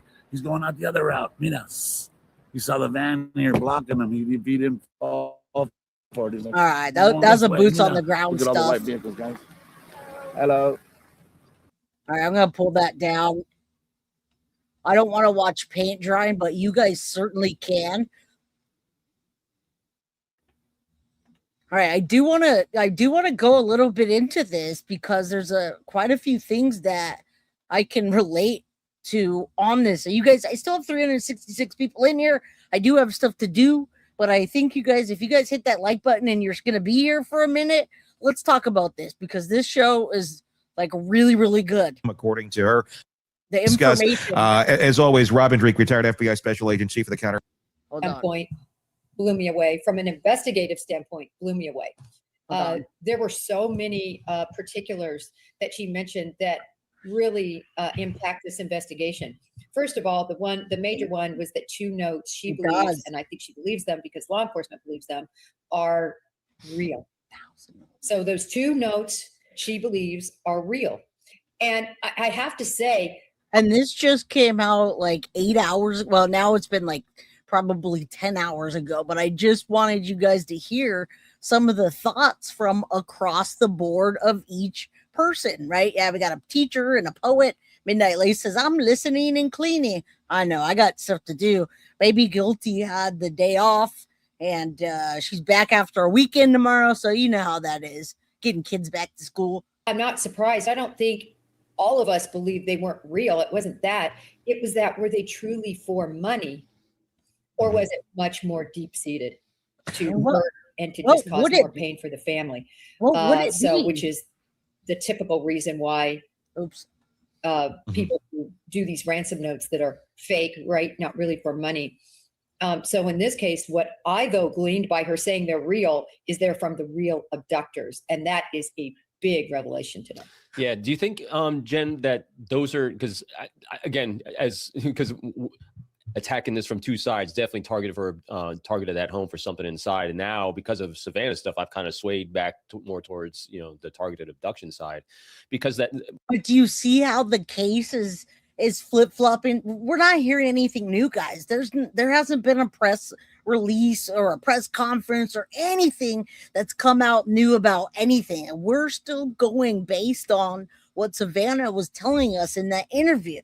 We're starting to hear more about it. And now we're looking at the house and we're seeing Tommy and Annie doing exactly what we talked about them doing, having to take over the house. But did they do that?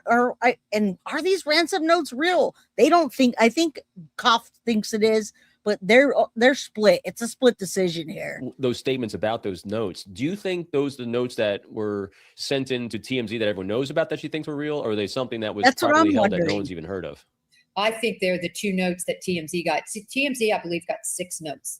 There were the 2 notes, and then there were notes that followed that said basically, we know the bad guys, and if you send me money, we'll tell you who they are. Why? It's just this, but it's one of those things. Like I was watching another news show this morning, and they were saying the same thing. It's fitting a pattern of this, but then it blows up because then it doesn't. Like, why would, if they're going for money, why would they do it that way? That's never been done that way before. What do you think was going through their head? And that's where we're all caught up on. If it was a kidnapping, it's never been done like that, and you wouldn't call attention to yourself. Thank you. I could say that in my opinion, and that's as far as it goes, because it could be. Well, a couple things. First of all, I want to say, Robin, thank you. You swayed over to me. Remember our last? I'm back to 50-50 on this one. I'll take 50 of it. Yeah. Don't count your chickens before they hatch. I hit like give up mode yesterday on this. I'm like, geez. That's everybody. They keep flip-flopping. He said that the notes were about agony and pain for the family, and the deed itself was agony and pain for the family. So I can't agree more. And I still believe that the whole money thing was secondary, right? You don't go to a media company. You don't know what they did, you don't do what they did to get money, right? But you do what they did to absolutely cause pain and suffering for this family. Why do you don't? So that's it. There's only 2 things, right? There's not a lot out there. With the information we have, it's either some pain and suffering thing that they really just wanted to see Savannah beg. Because in some of those videos, she was begging and looking haggard, and who would want to see her like that? The people that despise her the most. Even people that don't despise her are still talking trash about Savannah. Oh, she's fake. I heard things about her. She's capitalizing on this, etc. Thank you, Krista. I'm so glad you're here. Cynthia says, I've changed my mind more on this case than ever before. And rightfully so. Rightfully so. Let's continue so we can get out of here sometime tonight. I think there's leakage anywhere else on that. because like again, it's a typical, but this is very atypical. I know. I'm just curious. I mean, you've been really spot on with a lot of these, using the obscure and say, yeah, look, it's actually turning mainstream because of it. Why do you think that there was no other leakage of like vendetta or vindictiveness, or do you think it was targeted for Savannah or Nancy herself? And I'll stop, Tony, that after this one. You go back to you. No, No, when I look at it, I think that there's just a couple of things in Nancy's background that just can't be ignored as a possibility. In other words, she had extremely strong political views. And we are right now in a climate that is insane in terms of the far, far left and the far, far right, what people that subscribe to either of those are willing to do for their beliefs. It's unbelievable what we're seeing, right? So you just can't overlook that she was her own woman. She had her own views. She was well known. And could that be it? But then you also can't overview, Savannah. Savannah is the one with the huge reach, with millions following her, with all the money, all of that. And so, which one? I tend to think Savannah. I'd love to understand why they think the notes are real. I mean, I get that that's how Savannah feels. Is that how the investigators feel? I guess would be the next question. There was a lot of things that Savannah revealed in the documentary about her feelings, and she's entitled to all of that without a doubt. But at the same point, if we're talking about actual like investigative leads, her feelings are not investigative leads. So what I'm curious, like what? And again, the whole purpose of the media going back out to Pima County or going back out to the Nancy Guthrie case is because of that renewed Dateline NBC episode that came out that are kicking off more leads, more curiosity. And it doesn't mean there's more evidence, but they just don't want it to go cold yet. And if the media stops talking about it, then then FBI and whoever else, sheriff that's working on it, is only going to have what they have and nothing else. And they don't want that yet. That's what I thought originally too. Again, that's Occam's razor. They were paid to take care of mom. They got tired, resentful. Savannah's hands off, demanding real life, has a ton of money. And you didn't say that, but yeah. I mean, none of that makes sense. I just want you to hear a few more of these things that these are theories, but they're theories just based on the little bit that we know. And it does make me believe that this is more orchestrated than, of course, initially thought, when everybody thought that was Bumbling Bob on the porch. And now everybody's kind of erased that thought because he's gotten away with it for almost 2 months. Go ahead. Yeah, I'm going back to the notes guy. I'm with you on this one, Tony, because notes, again, they haven't revealed the exact content. All they said, it was so descriptive. Nope. And I ran my own thing where if you take the public images that you had of Nancy's home and the bedroom that were out there, and you ran it through AI to create this kind of ransom note. Listen, this is important to what the notes could or could not be. All right, we don't have ransom notes as a whole. We only heard about one that said 6 million. No, we heard multiple, and it went up as the days went by, which he's going to talk about right now. What was it? 2 and then 4, and then now it's 6 million. A lot of detail. It will create a really well-crafted note. And then it actually prevented me from doing that. So I actually had to do it on my own family. I ran it on my wife, who has zero social presence on the internet at all, and it gave it created a really great ransom note off of someone that has almost a zero web presence. And so I'm struggling with it too, just because it looks like a spearfish to me more than it does anything else. But again, if you look at it through the lens, like you said, of just inflicting pain and suffering, which doesn't happen all that often. Again, to keep going back to that one just doesn't make sense to me either, because it's like, okay, she's really right-leaning. So are a lot of people. Why would you go after a 91-year-old? I mean, why would you go after this 84-year-old woman who has, a political opinion? It's not like she's out there like, and it means it's the first one too, because again, there's always outliers, and but again, it would be the very first outlier for us to actually politically target a close relative of a celebrity. Because again, I looked it up. The last time this was done, I think, was the 80s. There was like 3 I could find. Again, doesn't mean it's not. It's just it's so tough. It is, and it's rare. Okay, we're gonna get to the Emmanuel Haro case soon. His mom has been in court recently, and she's going to go to trial. So we're going to be looking back to the Emmanuel Haro case and what's happening. Jersey says, does anyone believe that Savannah didn't read the ransom notes? I'll leave it at that. I don't believe that. I'm sure she did. Why wouldn't she? Because it fits and then it blows up. Fits, then it doesn't. I mean, there was, I mean, this utter, and I haven't really talked about it because I've taken it for what I thought it kind of was just utter speculation and noise on this. But early on, I mean, everybody was trying to figure out what's going on here with this. Of course, everyone was, well, it's a distraction to the Epstein files. Okay. I mean, that seems to be any news story is a distraction to the Epstein files. Yeah. You know, which, you know, news is going to happen. So, you know, it can't be everything is a distraction to it. But do you think it causes harm? I gotta tell you, Clementine, it causes harm either way. If we put out there right now that they have clear DNA and they found a pair of shoes or something, some kind of key piece of evidence, it would mess up the case because that person would go get that stuff, you know, go burn it up or whatever. So I think that keeping things from the public does cause harm, but it also is keeping things out there that for Nancy Guthrie, for people to keep looking and wanting to put money in, and there's a ransom and they offered another 100,000. It causes harm either way. we got anything there? I mean, or is there anything, if this is for pain and suffering, why? I mean, because the thought process, I think, on some of that was, well, Savannah had interviewed, you know, some of the victims and things, but it was a while back that she did. It wasn't like she has a big interview coming up next week and, you know, let's go kidnap your mom and shut that thing down. It was more than a year ago, 2-3 years ago, I think, was when she sat down with prayers. There's many more inflammatory people in the news right now than Savannah Guthrie. She's not an inflammatory person. I mean, it's right. And she's as vanilla as it gets, right, on so many things. I guess I'm just trying to wrap my head around the motivation here on targeting. And we all are. We're trying to wrap our head around the motivation, and I'm just curious what people are thinking.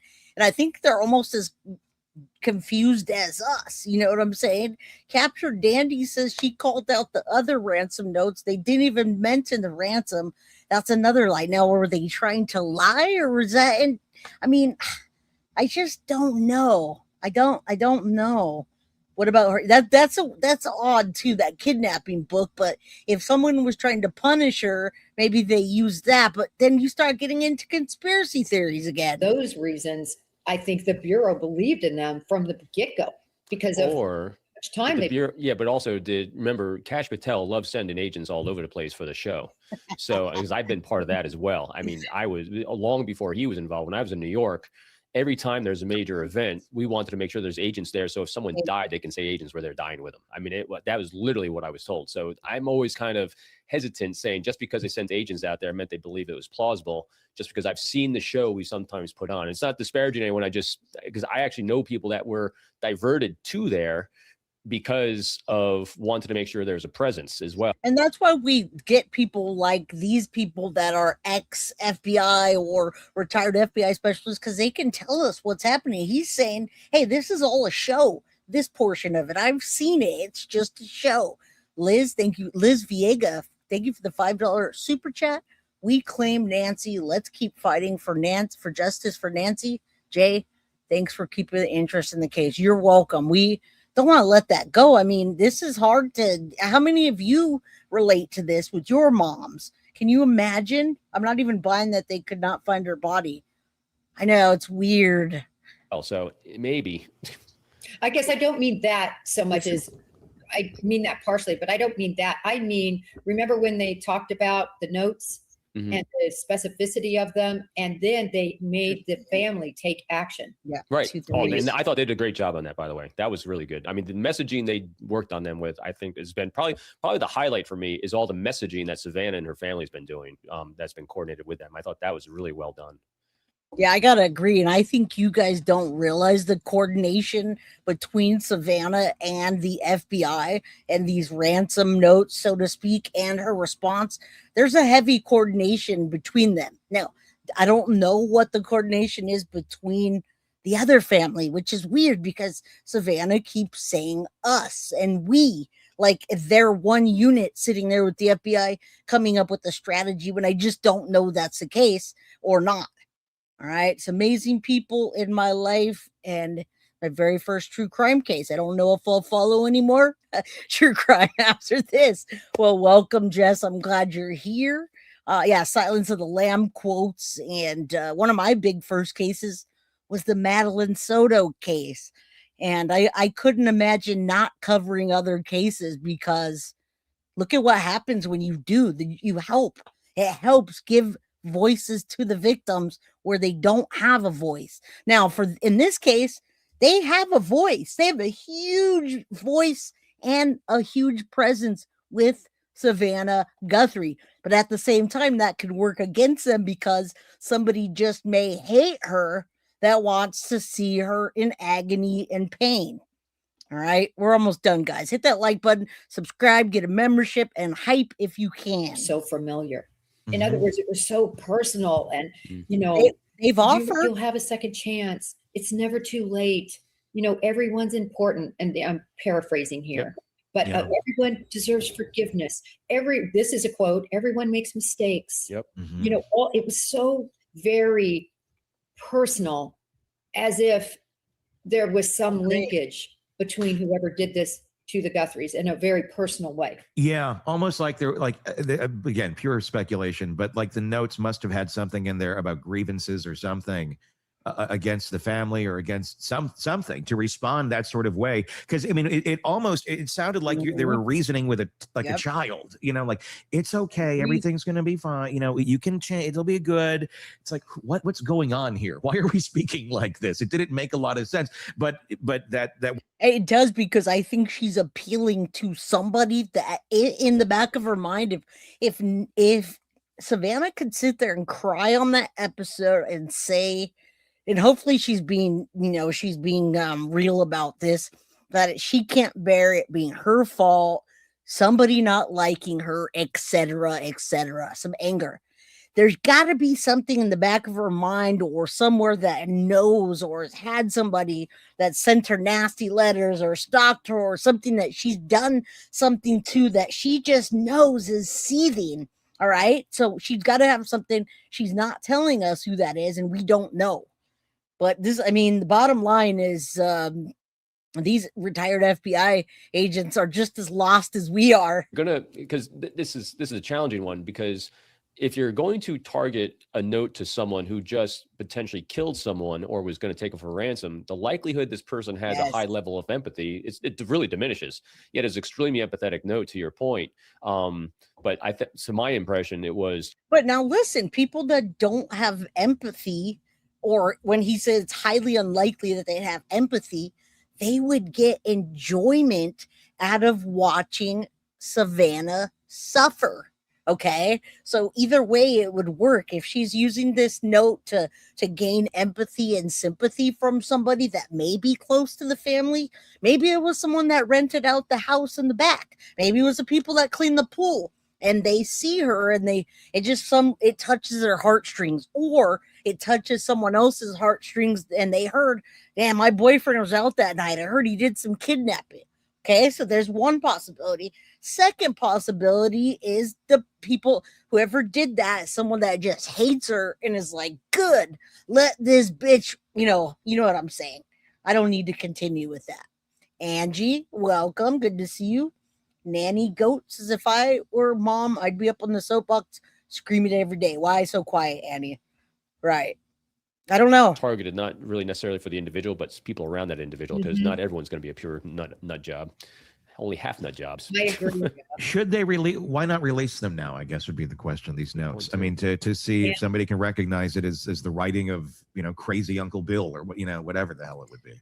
I'll tell you why there's no way you can. And in fact, her saying, even though it was very interesting as an investigator hearing about the pajamas and no shoes, that was all interesting, but that was a huge mistake. Because now when somebody calls, I feel bad for the tip line people, because now there are another 150 wackadoodles out there that are just causing problems that are going to say, or even if they're not. And the bottom line is that we don't need to sit here for 25 more minutes and talk about this people are stumped. You guys, I'm stumped. We've narrowed it down to a couple things. It could be something way different. But what I do want to tell you is we want to keep this out there. We want people staggering to cover it. It's not good that, it's not good that everybody covers it every day because other victims need that as well. And tomorrow I'm going to cover a different case if there's nothing new that I want to relate to you guys, right? I'm going to continue covering new cases and this one as we go. But I mean, this is the kind of stuff. Look at what JLR posts. You guys could be a JLR fan or not, and it's fine. But I mean, JLR says that masked man at Nancy Guthrie's home. So everybody's looking, right? It's clickbait, obviously. And this is the picture that I just showed you of Annie and Tommaso out there moving stuff. Is he trying to say that he believes that Tommy is the guy at the front porch? I don't know. But when you look, I get a lot of my information from X first and foremost. So like Coffindoffer just posted this morning and she says, has anyone noticed that as time passes, it's much forgotten about what's happened and when? I agree. A lot of you guys forgot about Derek Colella being charged with those sending ransom notes. All right. So we're looking at this. We're talking about the reward is 1.2 million. Why aren't they coming forward? Right. Again, we see this picture and then we see JLR out there and he's using the same, images. I actually screenshot it for myself. These are different than the ones I have, but you see the boxes coming out of the back, right? So, I mean, this is the kind of stuff media is going back there. What if Annie and Tommaso directly were not connected at all? And it was somebody that he owed money to because of his gambling. And they said, screw this. I'm going to make this family suffer. I told him to pay me and he didn't. Or whatever, you know what I'm saying? So there he is. JLR is saying that he looks like the masked man. You could agree or disagree either way. You know what I mean? All right, guys. Yeah, I don't either. It bothers me. And I'm not going to name creators. I always try to get my hair is going crazy today. It's wackadoodle. I always try to put in my title what's happening. And what's happening is where we are today. We've been here for almost 3 hours, guys. Are the Nancy Guthrie ransom notes even real? Pima County chaos and another kidnapper arrested. Totally separate circumstances. So start paying attention to what's happening in Pima County. There's been a body found here, body found there, a kidnapper that's been working on the case. What is going on in Pima County? All right. So Angie, I don't think I can go back to work either if I was going through. Okay, you guys are talking about work, etc. Table turns Monday. All right, guys. Much love to you. Thank you for everybody that supported the channel today. Thank you guys for getting us closer to the goal. Like, subscribe, new members. I appreciate you guys. On that note, remember, we're trying to bring Nancy Guthrie home. That's the number one thing, whether it's her body and she's passed or what have you. We need to bring her home and get those people or person off the street that's doing this, because it could be another person in this area. Maybe she wasn't the target and it was somebody else. Who knows? All right. On that note, there are the images, the only images that we really have. And I'll see you guys tomorrow. 4 p.m. Pacific Standard Time. I'm in California. 7 p.m. Eastern, Florida. All right, guys. Allie, Callie, everybody that's here, thank you guys so much. I appreciate you. And thank you, Flojo, for being here. You guys have a wonderful night. And prayers on the way out. I'll see you guys tomorrow. Love y'all. Thank you. Guilty of crime. I want to thank you for watching. If you enjoyed my content, please share this video, like, and subscribe. You can also follow me over at Facebook, Instagram, TikTok, X, or Gmail. If you'd like to donate to my channel, you can use Cash App or Venmo or PayPal. Thank you very much in advance. Guilty of crime.